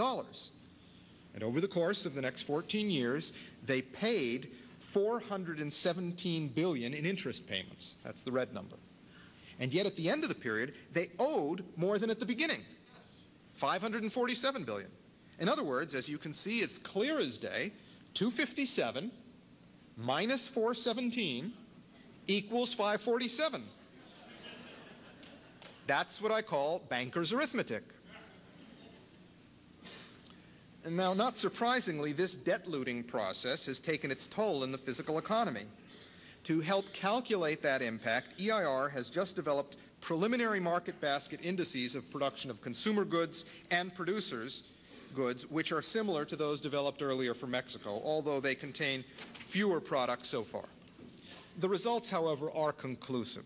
As with Mexico, Ibero-America saw a period of modest growth in both indices during the 1970s, but then stagnation and outright decline in the case of consumer goods, which is the red line, after the 1981 turning point. Now glance over to the other screen and look again at the growth of debt obligations and payments. You see the problem? So just how bad are things in Ibero-America? Well, grain production per capita, which is the centerpiece of any economy's ability to feed its population, rose by a meager 12% from 1970 to 1981. But between then and 1990, it plummeted by 21%. And although more recent numbers were not readily available, it is likely that it has declined further from 1990 to 1994. The 1990 level for Ibero-America, shown here, is 232 kilograms per capita, which compares with 1,181 kilograms per capita in the United States in 1980. The picture for steel is no better. Ibero-America's per household output in 1990 was no higher than what had been achieved 10 years earlier. Compare this 391 kilograms per household with 1,408 in the United States in 1980. The long and the short of it is that the policies of the IMF and the international oligarchy are Africanizing Iberoamerica. They are rapidly reducing the region to conditions in which its physical economic reproduction will break down entirely, as has already occurred in large parts of Africa. I want to conclude this section of the panel and introduce our next speaker by making a forecast. First of all, the $50 billion package for Mexico may have bought some time, but it will in all likelihood not even get Mexico through 1995 in one piece. Mexico has about $63 billion in foreign obligations coming due with certainty over the course of 1995, which will overflow the $50 billion bailout. But there are an additional $45 billion in other foreign obligations, certain Teso bonos, foreign investment in the stock market, and so on, which could also potentially be called in 1995. If that happens, as well it might, we are looking at $108 billion in obligations, twice the size of the giant package recently assembled. Not surprisingly, financial insiders in Mexico are already saying that the country will need another $50 billion in August of this year unless policies are radically reversed. But my forecast is that Mexico is not really the problem. Argentina is. Producer and consumer goods indices for Argentina show a worse pattern than for Mexico or Iberoamerica as a whole. What I mean by that is that in Argentina there has been negative growth for 2 decades, not one. There was a collapse in the 1980s, like Mexico and the rest of Iberoamerica, but unlike the rest, Argentina was decaying throughout the course of the 1970s as well. Argentina has endured 25 years of physical economic stagnation and decay, while all the while its debt bubble has been growing astronomically, the red line. Here we have graphed indices that show how debt has grown by 296% since 1981, while real production per capita and per household has collapsed. Steel production per household in Argentina has fallen by 7%. Grain has fallen by 27%. Cement dropped by 1/3. And meat production in Argentina, once one of the world powerhouses of meat production and consumption, has plummeted by a shocking 35%. Yet all the while, the debt has risen and risen. The policies of the current Menem government, and particularly those of his Harvard-trained economics minister, Domingo Cavallo, have worsened this already grave crisis and are about to result in a total blowout of the Argentine banking system. Cavallo and Menem are doing in Argentina almost exactly what Salinas and Finance Minister Aspe did in Mexico, only worse. Cavallo, indeed, seems well on his way to winning a Nobel Prize for economics.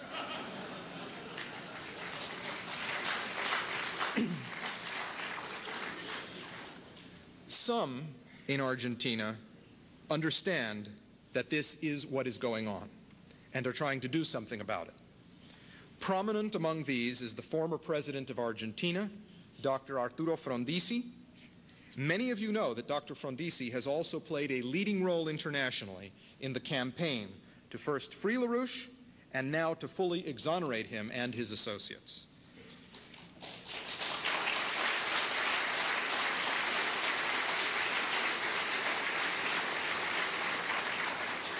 But perhaps you are not aware of the fact that he and Lyndon LaRouche know each other personally since 1984. Now, I'm not at liberty to tell you everything that happened at that memorable meeting, at which I was present in my capacity as LaRouche's translator during his 1984 visit to Argentina. But what I can tell you is that Dr. Frondizi is a man of strong views who is used to expressing them fully. So is Lyndon LaRouche. They both expressed their views that evening, strongly and fully, and often at the same time. All I can say is that it gave me a whole new meaning of the expression simultaneous translation.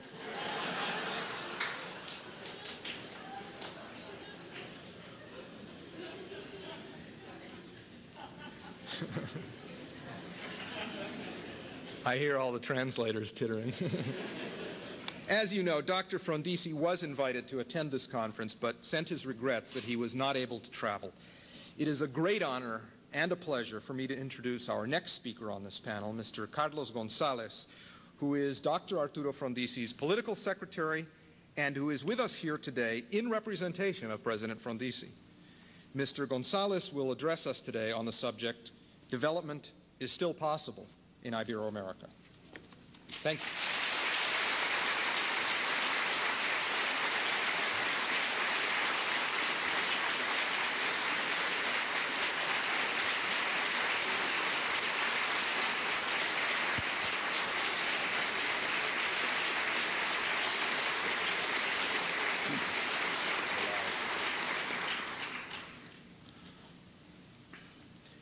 Yo pensaba comenzar esta charla de otra I was manera, thinking of beginning this speech a different way, pero estos 2 días de but the contacto con los 2 amigos, days of contact I've had with our he visto friends muchos here, niños I've seen many children en la recepción del hotel, in the hotel lobby, y eso me ha impuesto and that imposes on me la obligación the obligation de no pronunciar palabra alguna of not saying any sin antes words without first giving a great tribute to al the valor de todos los amigos to the courage of all que our aún friends están cumpliendo penas en la prisión. who are still serving prison terms.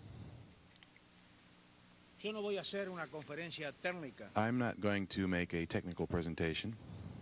sería un atrevimiento It would be frente rather bold on my a part los expertos que hemos escuchado. in the face of all the expert presentations we've heard. Quiero marcar I would simply like to point out lo que significa what it means o lo que significó para Iberoamérica or what it meant for Ibero-America haber tenido un gobierno en los Estados Unidos to en un have momento dado in de the la United historia States at a certain time in que history pensó de una manera what it was diferente to have a U.S. government that had a different a los pueblos pobres. thought concerning the poor peoples, the underdeveloped peoples.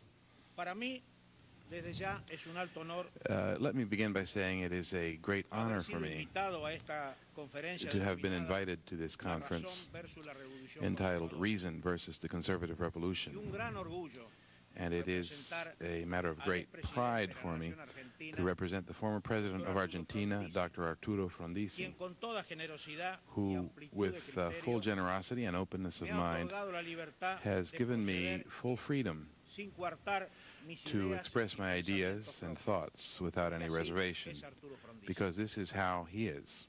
Pero también será un recuerdo But it will imborrable also be an indelible memory to have been present at a political and economic presidida conference por nuestro gran referente, led by our great friend Lyndon LaRouche. conferencia convocada This conference has been por el clamor convened de los pueblos by the pobres clamor y of the sometidos. poor and oppressed peoples.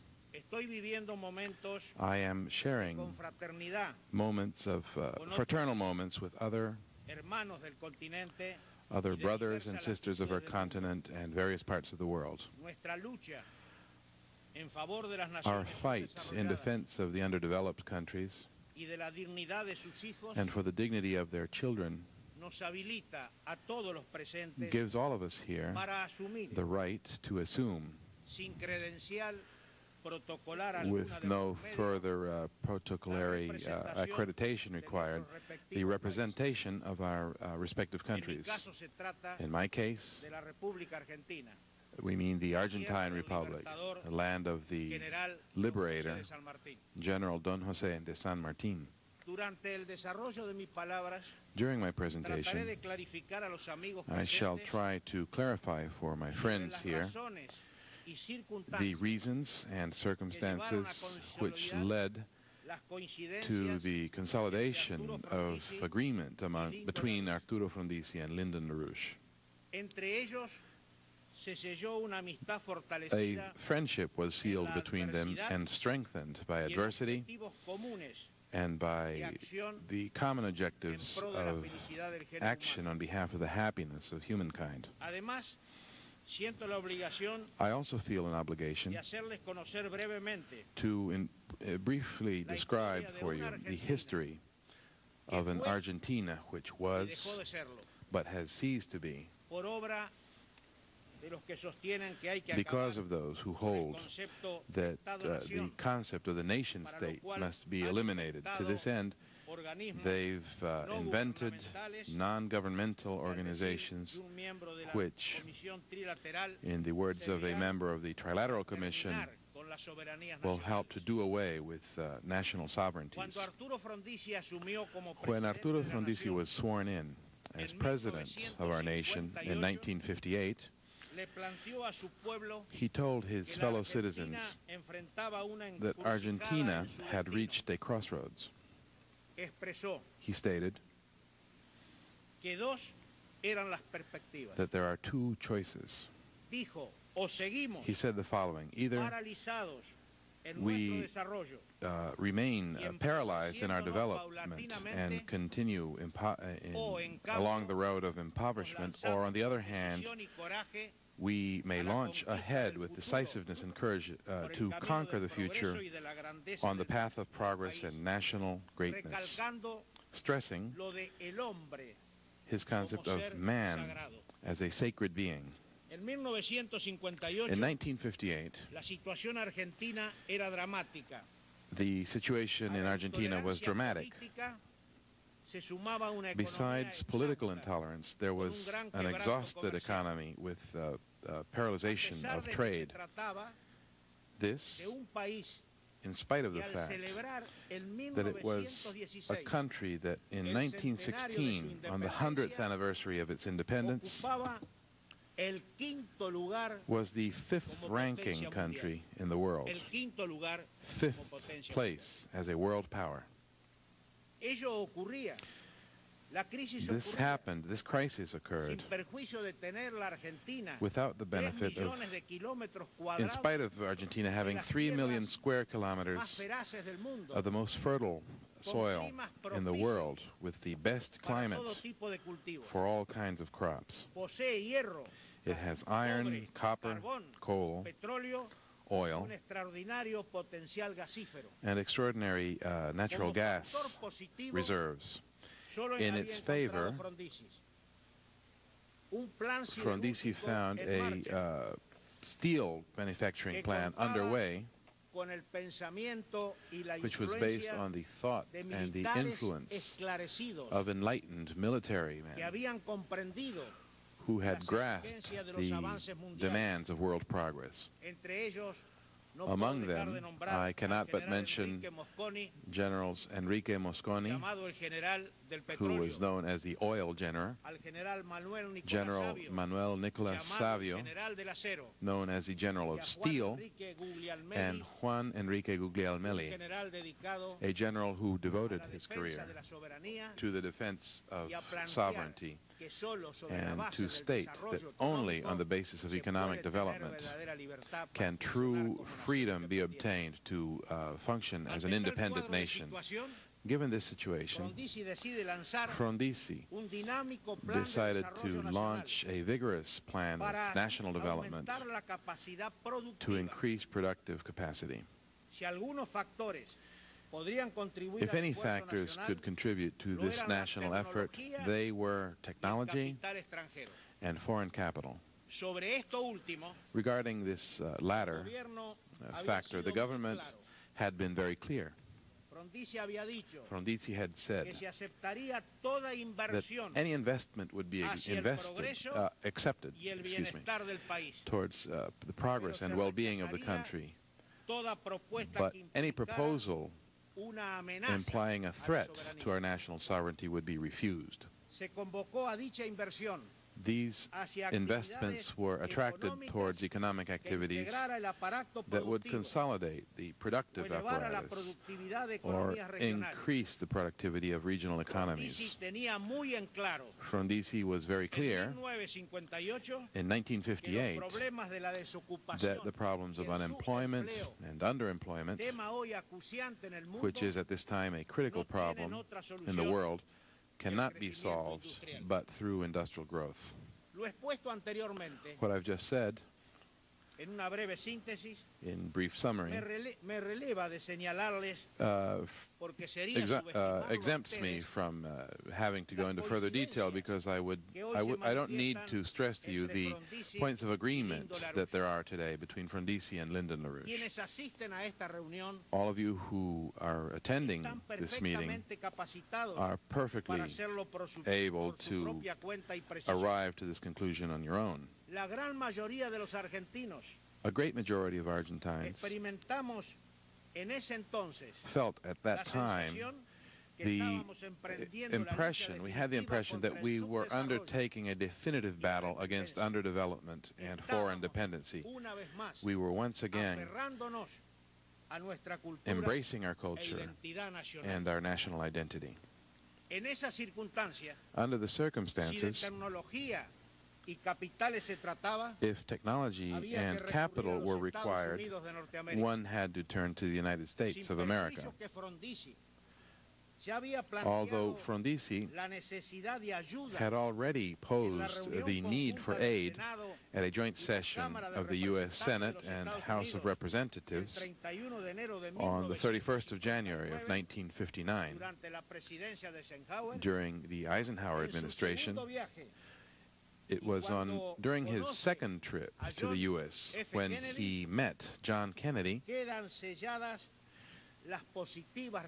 was when positive bilateral relations were sealed between the two countries. These relations were governed by the formula of economic cooperation, independence, and mutual respect for self-determination in the political realm.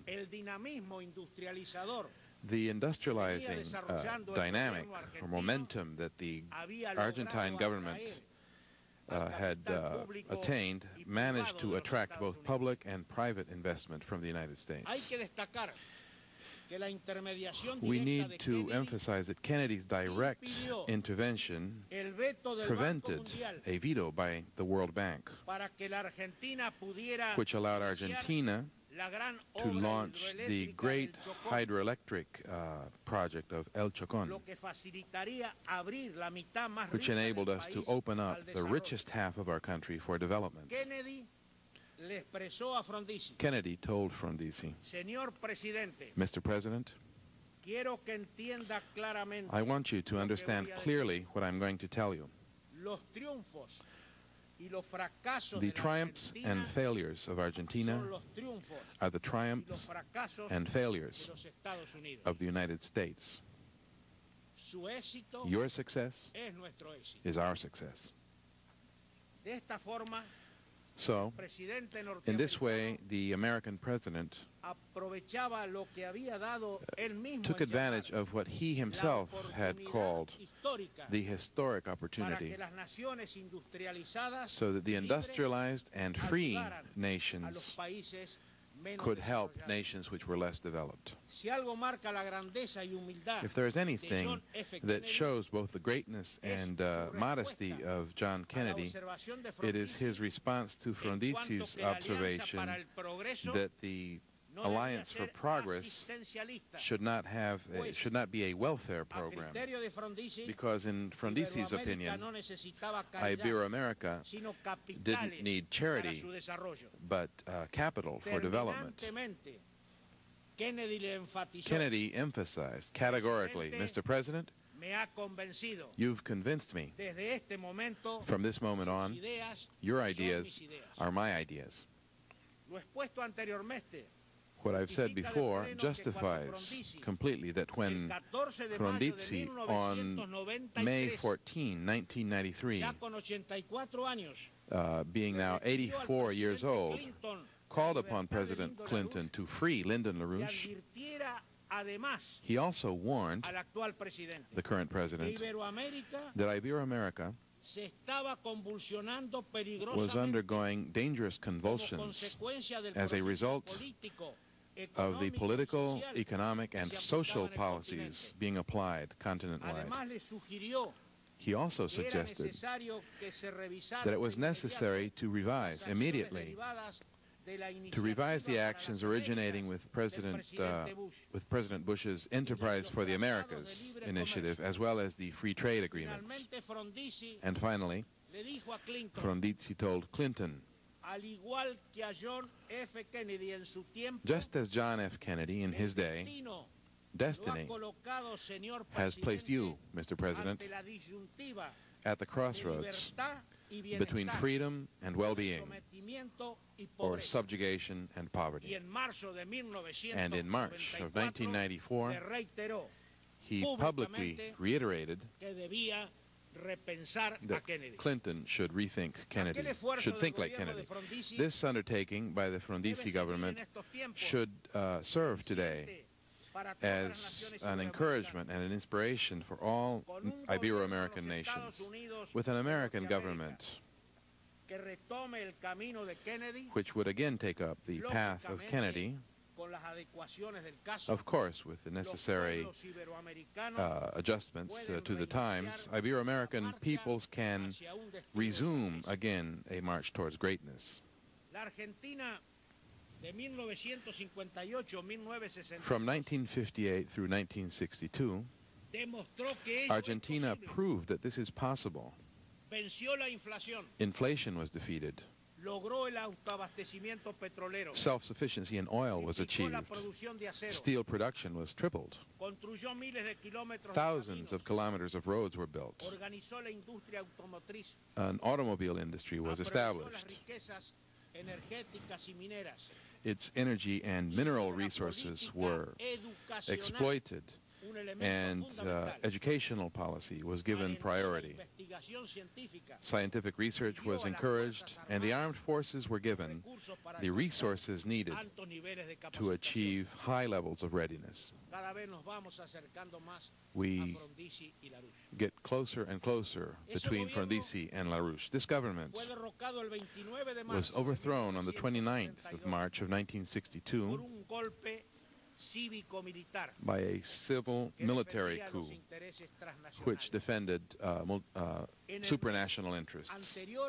The month before of being overthrown, 30 days before he was overthrown, Arturo Frondizi publicly denounced reactionary elements who were organizing the international conspiracy against those Ibero-American governments that were applying the liberating ideas of Alexander Hamilton and Friedrich List in open opposition to the British Empire and in defense of the nation-state. But Frondizi clarified that the motor behind this conspiracy was not the American people, but rather those same groups which had opposed Kennedy because of his his democratic ideals,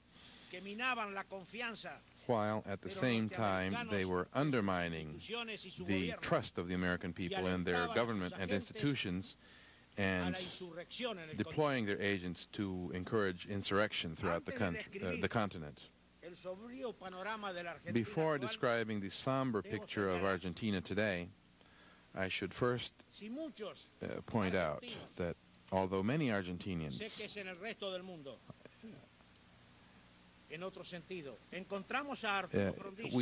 we may find Arturo Frondizi, who is 86 years old, as an encouragement to struggle on against usury, against privilege, and to rescue national sovereignties. I feel compelled to categorically state that Lyndon LaRouche, with his intelligence, his ideas, his example, and his courage, has given us renewed strength to take up the fight, not only in Argentina, but in the entire world.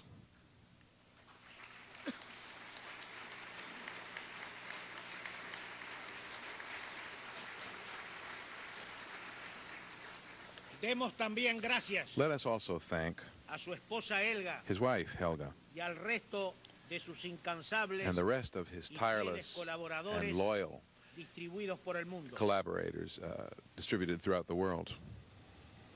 La divina providencia Divine Providence parece haber conectado a los dos estadistas. seems to have put these two statesmen in Derrocado contact. Arturo Frondizi, When Frondizi was la overthrown, Argentina inició su camino Argentina began hacia la dependencia. its journey towards dependency. Its fate Lo están decidiendo las grandes was being decided by transnacionales huge y el sistema supranational bancario corporations, internacional, as well as the international bajo banking la system, potestad del Fondo under Monetario, the el Banco authority, Mundial the overview of y the la International Monetary Fund, the World Bank, Ello condujo and al país usury. a la decadencia This led the country into y la decadence corrupción, and corruption, con un gobierno que se limita with a government a cumplir orden. which confined itself to carrying out the orders of the Anglo-American establishment. Rozando la traición a la This patria, perversion was consummated, or practically an act of treason, condecorar culminated in a condecoration en grado with de the gran order, oficial the May Order of Merit, designating as a Grand Officer of the Order of the Liberator William Rhodes, presidente de los Vice bancos President of acreedores de la Citicorp, so, an executive of the creditor La banks of condición de la Argentina. Argentina es una Argentina's nación condition today is as an underdeveloped nation, endeudada, an indebted derrotada nation, en una guerra militar en el a Atlántico defeated Sur, nation, which was defeated in a military war in the South extranjeras en el Atlantic, territorio patrio. and with foreign troops on its Pese a national ello, territory. In spite of this, Tiene, Argentina has, as our foreign minister Guido Di Tella describes it, who is a representative of British interests, carnal relations with those who were our enemies during the war. Education is far from being considered a national priority, and scientists are forced to emigrate for lack of opportunities. The government boasts of having entered the first world, but among other things, it starves its own people. It gives up the technological marvel of the Condor II missile, neutralizes its own nuclear policy, destroys steel production and the rest of our industrial production, and hands over its oil as currency for debt repayment, while George Soros and Mark Rich increase their operations on our soil. The best known previous achievement of our current finance minister, Domingo Cavallo, was to nationalize the foreign debt of large companies, assuming this obligation on the shoulders of the people.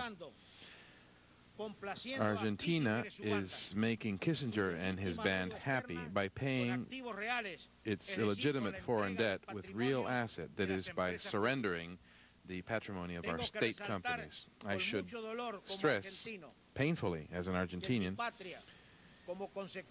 that my country today, as a result of neoliberalism, is seeing the birth of a race which must inexorably be inferior. Empty stomachs, the malnutrition of mothers and children, and a lack of the proteins necessary for achieving learning are the emerging signs of an ominous future. The elderly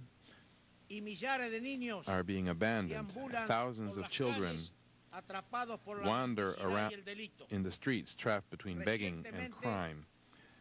Recently, according to official reports, as if this were some kind of merit, we have ceased to be a country through which illegal drugs are transported and have now become a consumer nation. Even so, Our national president, Carlos Saúl Menem,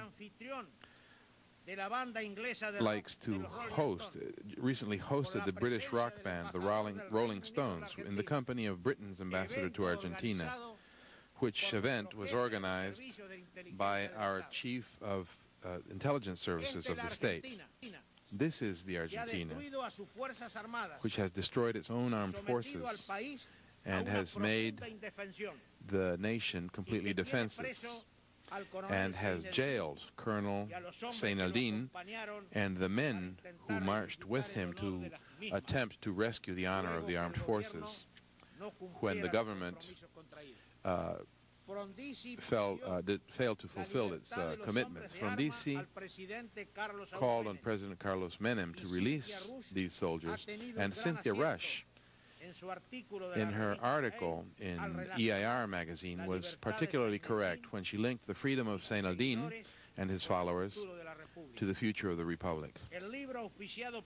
The book, which was sponsored by Lyndon LaRouche, with an introduction by Colonel Seinaldin himself, entitled "The Plot to Annihilate the Armed Forces and Nations of Iberoamerica," has allowed us in Argentina to revive ourselves spiritually with regard to the heroic effort in the Malvinas Islands and recover our strength to fight the invaders. It only remains for me to say that Arturo Frondizi publicly supported the Venezuelan president, Mr. Rafael Caldera, because, as he understands it, if Caldera can take this action even further, which he should be encouraged to do, very possibly this could unleash a chain reaction throughout the continent. Arturo Frondizi has also reported to His Holiness John Paul II all of his efforts on behalf of the freedom and definitive exoneration of Lyndon LaRouche, as well as his request for President Clinton to review all of his policies towards Iberoamerica. If anything is urgent, in my understanding and the understanding of Mr. Frondizi, as well as many Argentinians who are coming to know Lyndon LaRouche,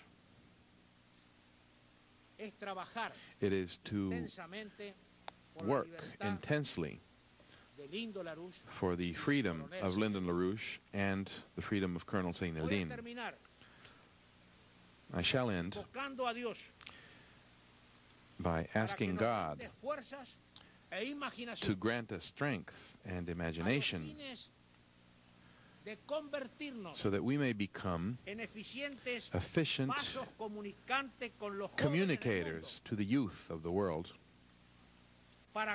so as to urge them not to forsake becoming active protagonists of universal history.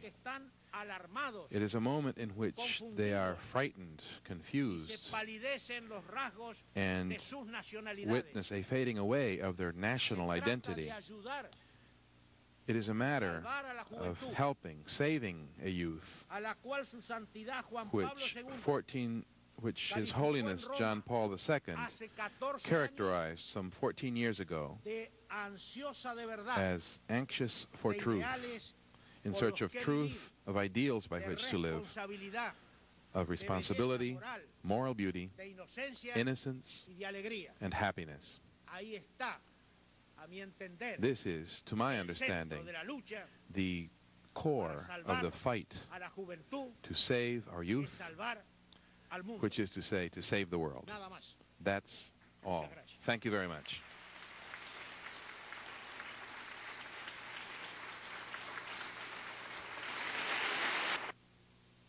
It will perhaps shock you to learn that the foreign debt bubble in Iberoamerica, Mexico, Argentina, and so forth, is actually the slowest growing among all major regions of the world. So in one sense, the problems we have been looking at so far pale in comparison with those of Africa or the former East Bloc countries. This graph, which has been sliced down the middle by mistake,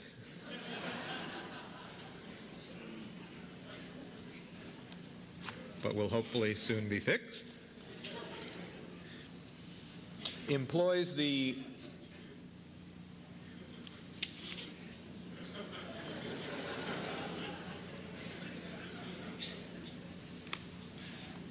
very simple right shift. Very good. Okay, this graph employs the official statistics published by the World Bank in their just issued edition of 1994. It covers the growth of all developing sector debt in the world from 1980 through 1994. The bottom segment in green is that of Ibero-America, which we've been looking at until now. The next blue segment is that of East Asia and the Pacific. That is followed by a red area, which is Europe and Central Asia, which we will come back to momentarily. Then there is the yellow segment, which is for the Middle East and North Africa, followed by another thinner red strip for South Asia, and finally a gray area, which is sub-Saharan Africa.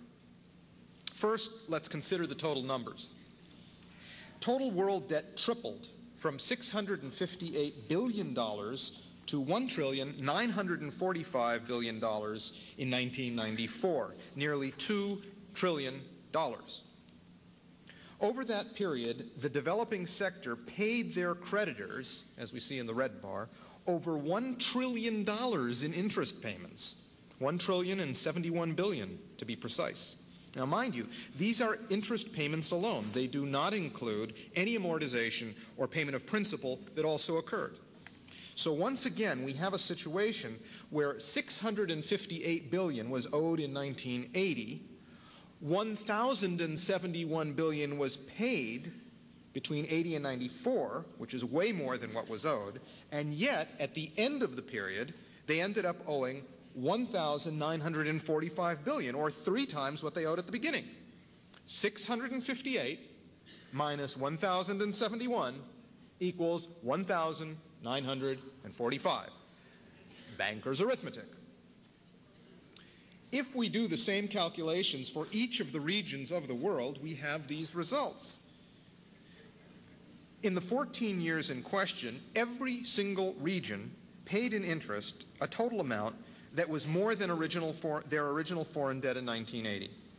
And yet in each case, the debt had doubled, tripled, or in the case of East Asia and the Pacific, quadrupled by 1994. This particular region, East Asia and the Pacific, includes China, whose debt grew from a mere $5 billion in 1980 to $84 billion by 1993, one of the most rapid growth rates anywhere in the world. This graphic ranks the regions of the world in terms of the average annual rates of growth of their foreign debt over the period 1980 to 1994. The world average is 8%, which is the red line. And as I told you, Ibero-America, the first blue bar, is the slowest growing region of all, at only 5.5% a year. The Middle East and North Africa is next at 6.7%, followed by Sub-Saharan Africa at 6.8%. Then we take a jump to over 10%, with South Asia coming in at 10.6%, Europe and Central Asia at 10.7%, and East Asia and the Pacific leading the pack at 11.1%. Let's look in a bit more detail at Europe and Central Asia, whose debt leapt from a mere $97 billion in 1980 to $403 billion in 1994. That's the blue bar, despite the fact that they paid twice their original debt in interest payments, $192 billion. Well, what countries are we talking about here, Europe and Central Asia? Well, I'll read you some of the names from the official World Bank list with their corresponding foreign debts as of 1993. Bulgaria, $12.3 billion. Czech Republic, $8.7 billion. Hungary, $24.8 billion. Poland, $45.3 billion. Portugal, $37 billion. Russia, $83.1 billion. Turkmenistan, $9 billion. Get my point? It may be possible for the oligarchy to Africanize Ibero-America. That is a question of political power and what they are able to get away with. But what will happen as they attempt to Ibero-Americanize Poland, Hungary, and above all, Russia. The total foreign debt of Mexico and Russia may be comparable, but the size of their arsenal of strategic nuclear warheads is not, if you see what I mean. Our next and final speaker on this panel, my friend Uwe Frieseke, will address this point, among others. Thank you very much.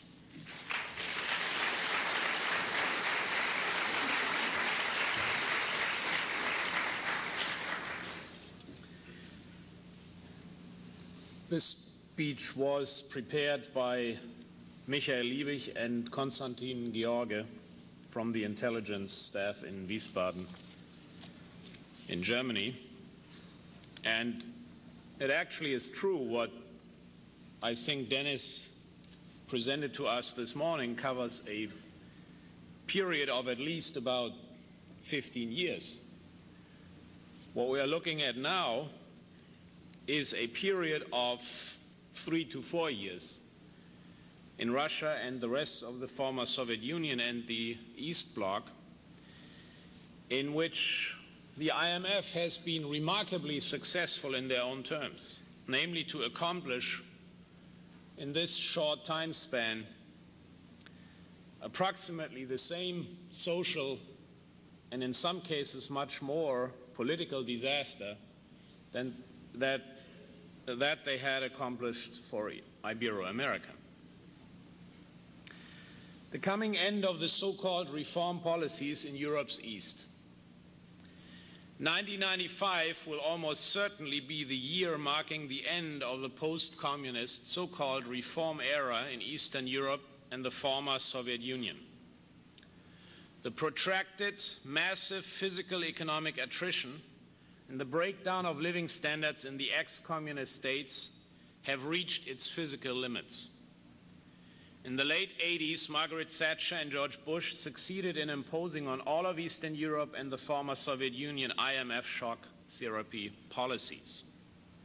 The economic and social devastation brought about by these policies came on top of the communist system's decade-long primitive accumulation policies against living standards, infrastructure, and the civilian industry.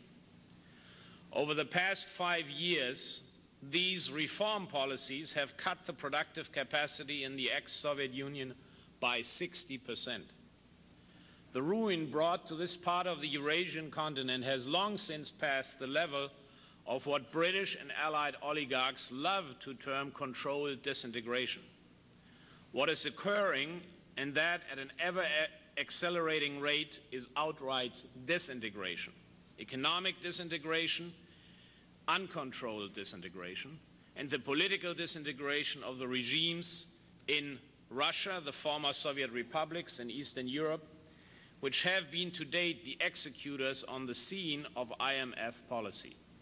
So now in 1995, the economic social disintegration is irreversibly causing the political disintegration of the reform nomenclatura that ran the ex-Soviet Union since 1985 and especially since 1992. The accelerating rate of physical economic disintegration is also indicated symptomatically by inflation, capital flight, and fraudulent privatization schemes, and the astronomical intra-enterprise debt. The rate of capital flight out of the former USSR is increasing continually since 1992.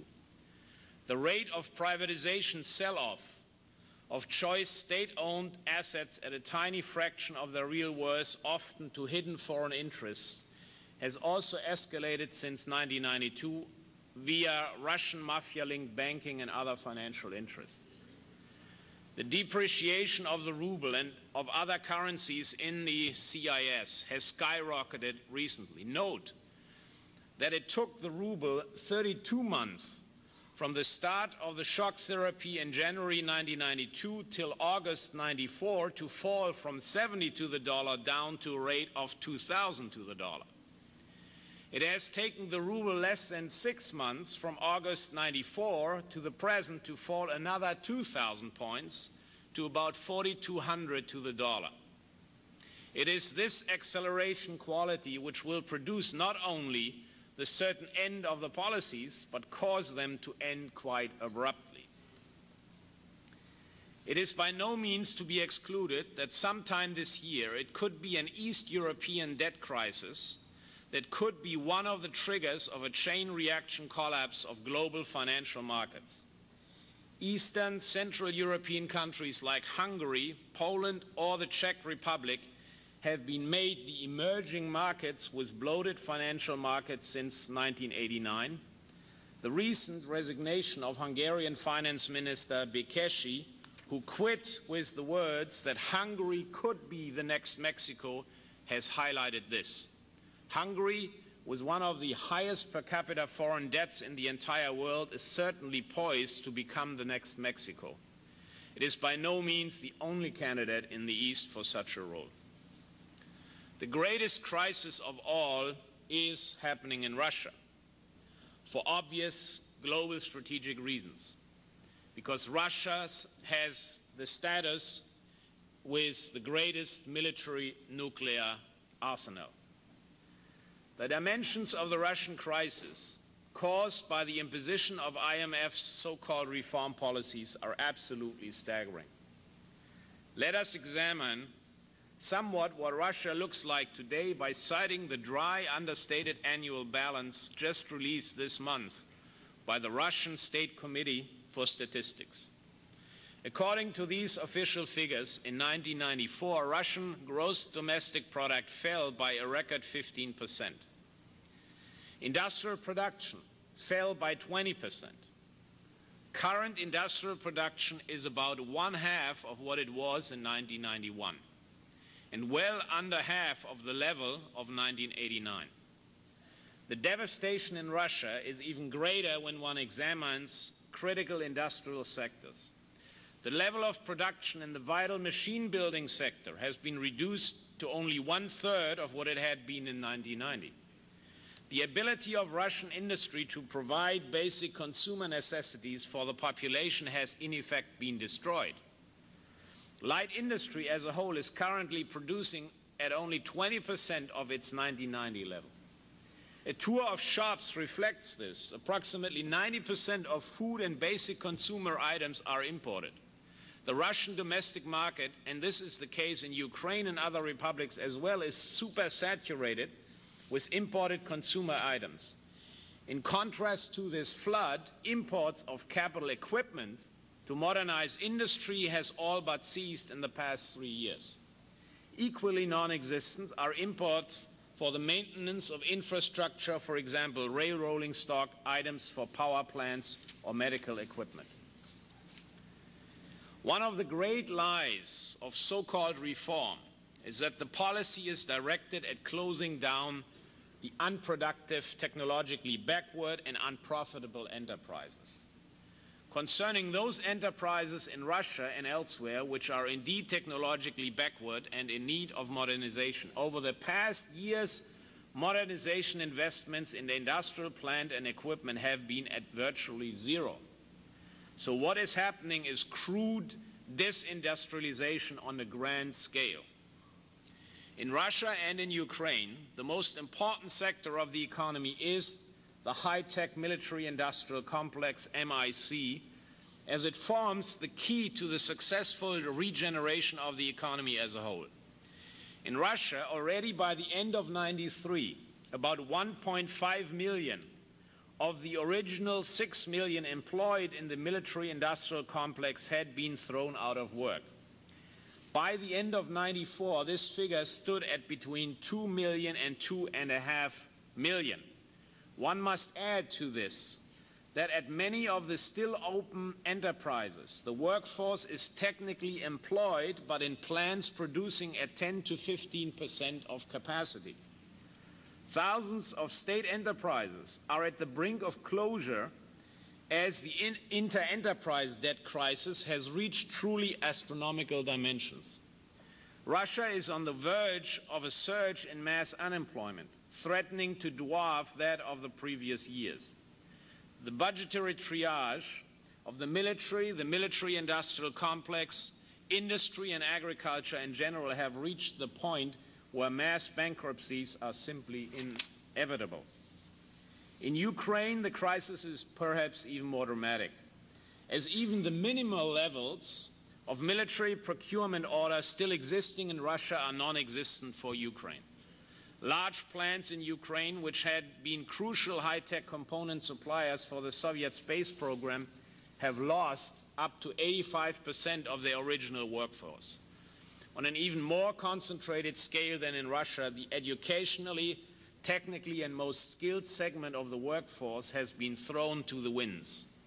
Highly qualified engineers and scientists, in order to physically survive, either work for $25 for George Soros' so-called foundations, emigrate to the West if they can, or become petty peddlers. Typically, ex-engineers or technicians travel to Istanbul, Turkey to buy textiles or other consumer goods to sell them on the vast private peddler markets of Kiev or other large towns. The collapse picture extends as well to the sectors of the economy that are often misreported in the West as doing well in the midst of the wreckage all around them. These are the energy sector and the production of base metals. The only subsector, relatively speaking, doing well in that it has only suffered a modest collapse since 1990 is natural gas, whose production last year equaled 90% of the 1990 level. Otherwise, as a whole, the energy and metals sectors have seen their output fall at rates comparable to what has occurred in industry. Oil output, for example, in '94 was only at 60% of the 90 rate. The real dimensions of this part of the tragedy only begin to become obvious when compared with the plummeting of production. Putting the two sets of figures, export volume and internal raw material consumption, together shows that the collapse of energy and raw materials consumption in Russia and the CIS far exceeds the already very steep falls in production. We can briefly cite here some figures for key base metals. Copper production in 1990 was approximately 800,000 tons. In '94, it was 300,000 tons. In the same period, copper exports rose from 300 to 400,000 tons. Nickel production in '90 was 300,000 tons, falling to 190,000 in '94, but exports rose from 100 to 150,000 tons. For aluminium, the fall of production as such was moderate. 1990 production was 2.9 million tons, and 94, 2.6 million tons. However, here again, the export picture tells the story. In 1990, 3/4 of Soviet aluminium went for the domestic economy, with only 700,000 tons exported. In 1994, 2.1 million tons were exported. Parallel to the commodities export boom of the last 3 years, another boom has occurred, namely that of capital flight. The total of capital flight is very difficult to estimate. Estimates range from between a minimum of 100 billion and probably more realistic $200 billion in this period. Our details have focused mostly on Russia. The picture we have given is symptomatic for the East as a whole. Regarding living standards, the situation is better in most, though not all, of Eastern Europe. In Romania, Bulgaria, where even official unemployment is at 20%, for example, the scope of poverty rivals that of Russia. Otherwise, in the former Soviet Union, Central Asia, and the Caucasus, the rates of both the fall in production and collapse of living standards has exceeded that of Russia and Ukraine.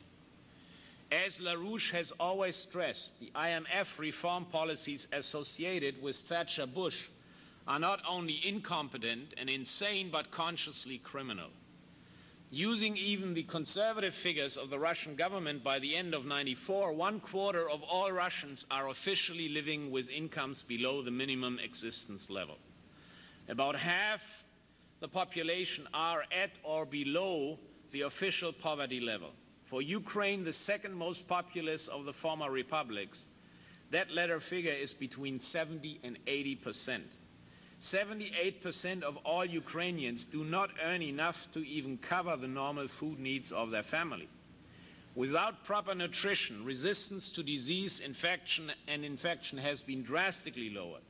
The health sector has been turned into a nightmare, with even basic equipment and medicines either in very short supply or simply non-existent.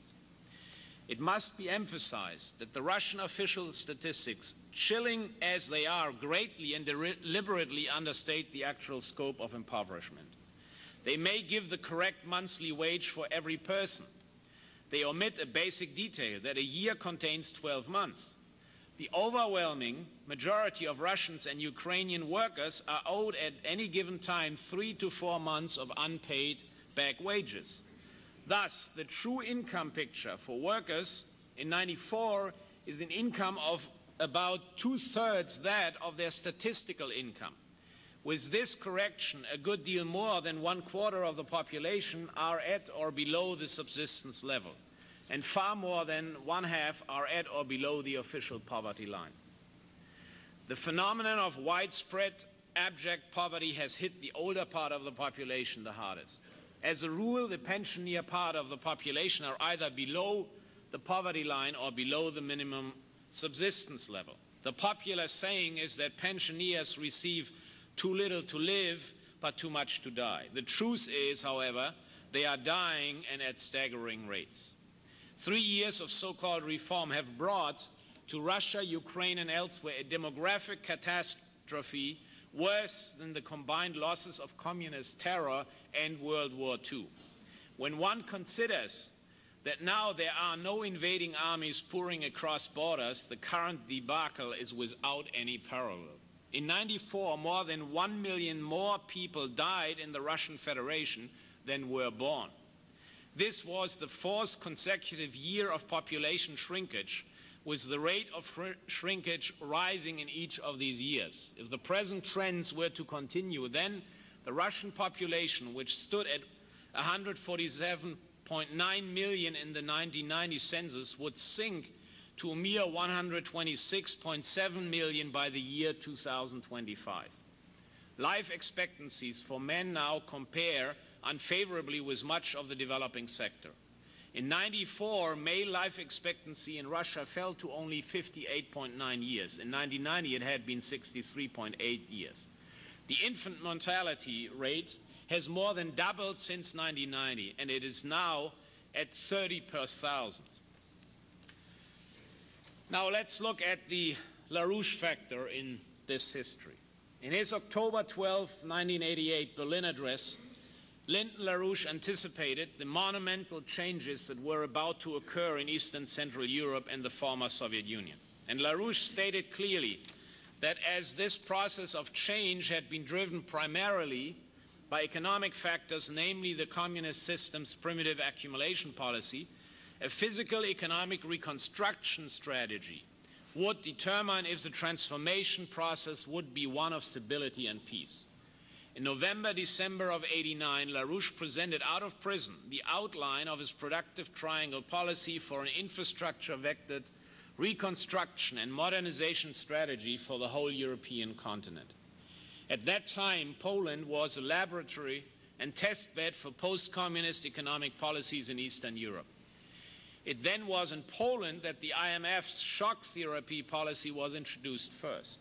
In the summer of '89, George Bush had stated in Warsaw, quote, that the West would categorically insist that post-communist economic reform had to be based on free market policies and IMF conditionalities. Some in Europe, like Alfred Herrhausen, opposed the Bush-Thatcher policies and thought in a direction similar to that of LaRouche. Herrhausen explicitly stated that Latin America-style IMF policies should not be applied to Eastern Europe, and that instead the German-French model of post-World War II reconstruction should be applied in ex-communist economies. On November 28, 1989, Herrhausen was assassinated. During spring and summer of 1990, representatives of LaRouche went to Hungary, Poland, and then Czechoslovakia for high-level meetings and seminars. In autumn 1990, LaRouche representatives went to the Baltic states, then still part of the Soviet Union. In spring and autumn of 1991, two major international conferences featuring the productive triangle were held by the Schiller Institute in Berlin. At these conferences, the participants came from nearly all former Warsaw Pact countries and many republics of the Soviet Union, including Russia, Ukraine, the Baltic states, Armenia, and Georgia. Key in the coming years was LaRouche's December 1991 analysis. Towards the end of 1991, after the disintegration of the Soviet Union, the regime of Boris Yeltsin endorsed the shock therapy package for Russia that had been worked out by senior IMF representatives, Harvard's Jeffrey Sachs, the Swedish free market freak Anders Aslund, and Yegor Gaida's group of 13 experts. In January 1992, shock therapy was officially inaugurated as the Russian government's economic policy. In the last days of '91, LaRouche formulated a policy paper contrasting his economic reconstruction strategy with the IMF's free market reform descending upon Russia. This paper, in the Russian language, is still circulating today in Russia because of its analytical and prognostic quality.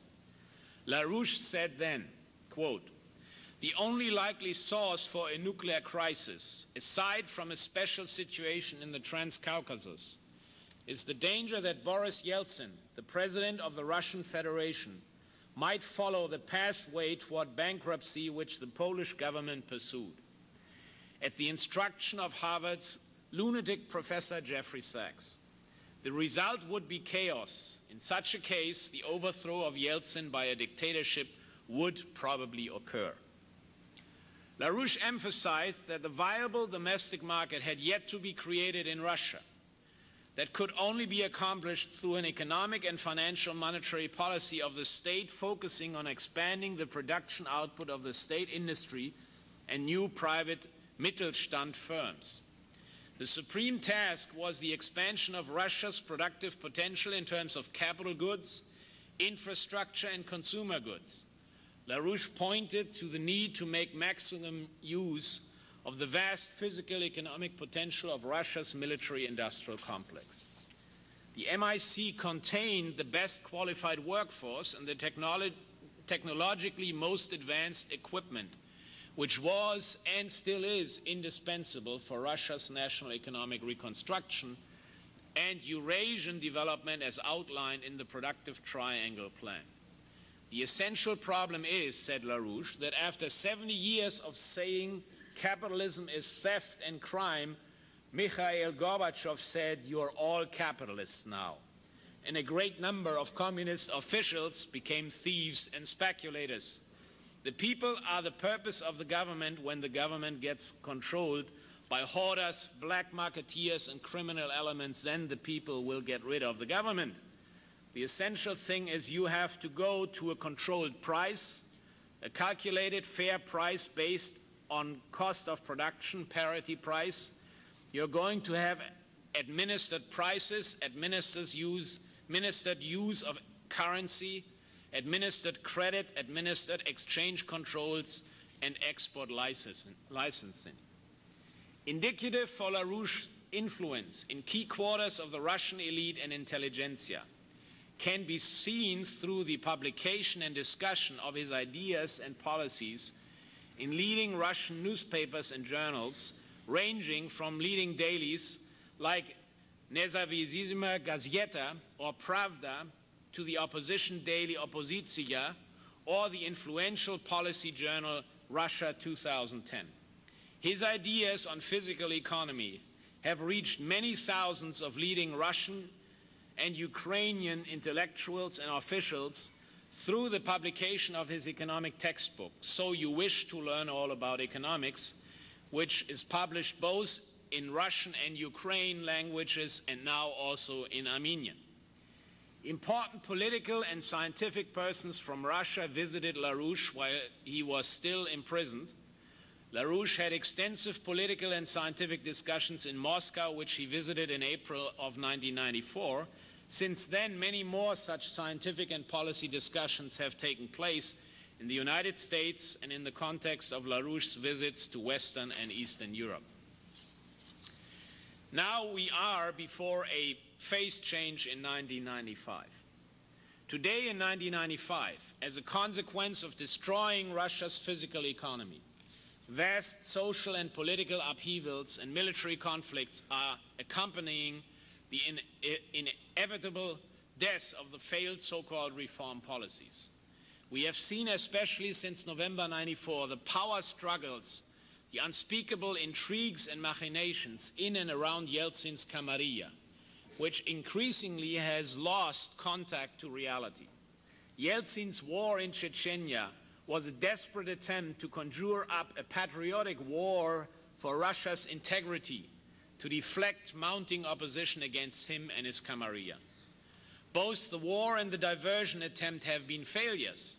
The course of events associated with the war in Chechnya has brought to the public domain the fact that the military is united in its opposition to the present regime. This opposition was not because of the war, it was there before the war and formed the critical reason behind Yeltsin's desperate gamble. Together with the policy phase change among the elites, a social explosion from the Russian population is beginning. The 24-hour national coal miner strike, February 8, occurring together with an indefinite strike by all 76,000 miners of the Rostov region since February 1st, is only the beginning. Though the labor grievances are very real, as the miners have not been paid since November, these are not mere labor protests, as the demands raised are economic and political. We are today in the middle of a phase change process, which will usher in a new regime. The West will be confronted with a profound, indeed seismic change and potentially, though not necessarily, a very dangerous Russian situation. LaRouche has emphasized that the justified rage of the Russian population and leading patriotic institutions against the destruction in the name of reform imposed on Russia could take the form of undifferentiated rage against the West in general. This would be the social base for a regime reactivating an adversary relationship vis-à-vis the West. LaRouche has been working to shift decisive groupings in the Russian elite away from combining the inevitable cessation of so-called reform policies is the strategic blunder of embarking on an undifferentiated anti-Western adversarial course. The question of defining for the coming regime in Russia a physical economic reconstruction strategy for Russia and Eurasia is probably the single most important factor of preserving the basis of cultural and political rationality and genuine self-confidence in Russia's elites and populations. In the months ahead, as LaRouche has said, the lid will come off in Russia, and the lid will be coming off quite soon. From every side, the array of crises lawfully generated by 3+ years of continual accelerated economic breakdown are converging in crescendo fashion over Russia, not at some distant point, but now and in the very immediate future. They are already unleashing the most profound year of political social change in Russia since 1917. As in 1917, this is the coming end of the present ancient regime. Now let me end by comparing what Dennis so effectively did, what the experts said as recently as 3 months ago, to what Lynn's analysis has been and what his proposals have been. 3 months ago, Anders S. Lund, the official advisor of the Gaidar government, published in the Council on Foreign Relations magazine, Foreign Affairs, under the headline, Russia's Success Story, the following. The Russia emerging today is very different from what pessimists have prophesied. It is not falling apart, but coming together. The new political institutions function, strikes are rare, and no serious social unrest is on the horizon. Incredibly, most of the Russian economy, measured by either employment or output, has been privatized in just 2 years. Russia has already become a market economy, but one in the midst of a long overdue and massive restructuring. In short, Russia has undergone fundamental changes and appears to be on the right track. The time of fast and radical change is over in Russia. Fortunately, much of the transformation has been accomplished. Basic political institutions such as an elected president, an elected parliament, structured by political parties, and a more Western constitution already exist. Russia has now entered the stage of ordinary politics, when interests are more important than ideas. Compared with what has been achieved already, the remaining tasks are relatively limited. Russia has at last become a relatively predictable country. The fundamental political and economic institutions have been created. The time has arrived to end discussions about the pending collapse of Russia. Now, friends, I invite you to use your own judgment who was right and who was wrong. Thank you.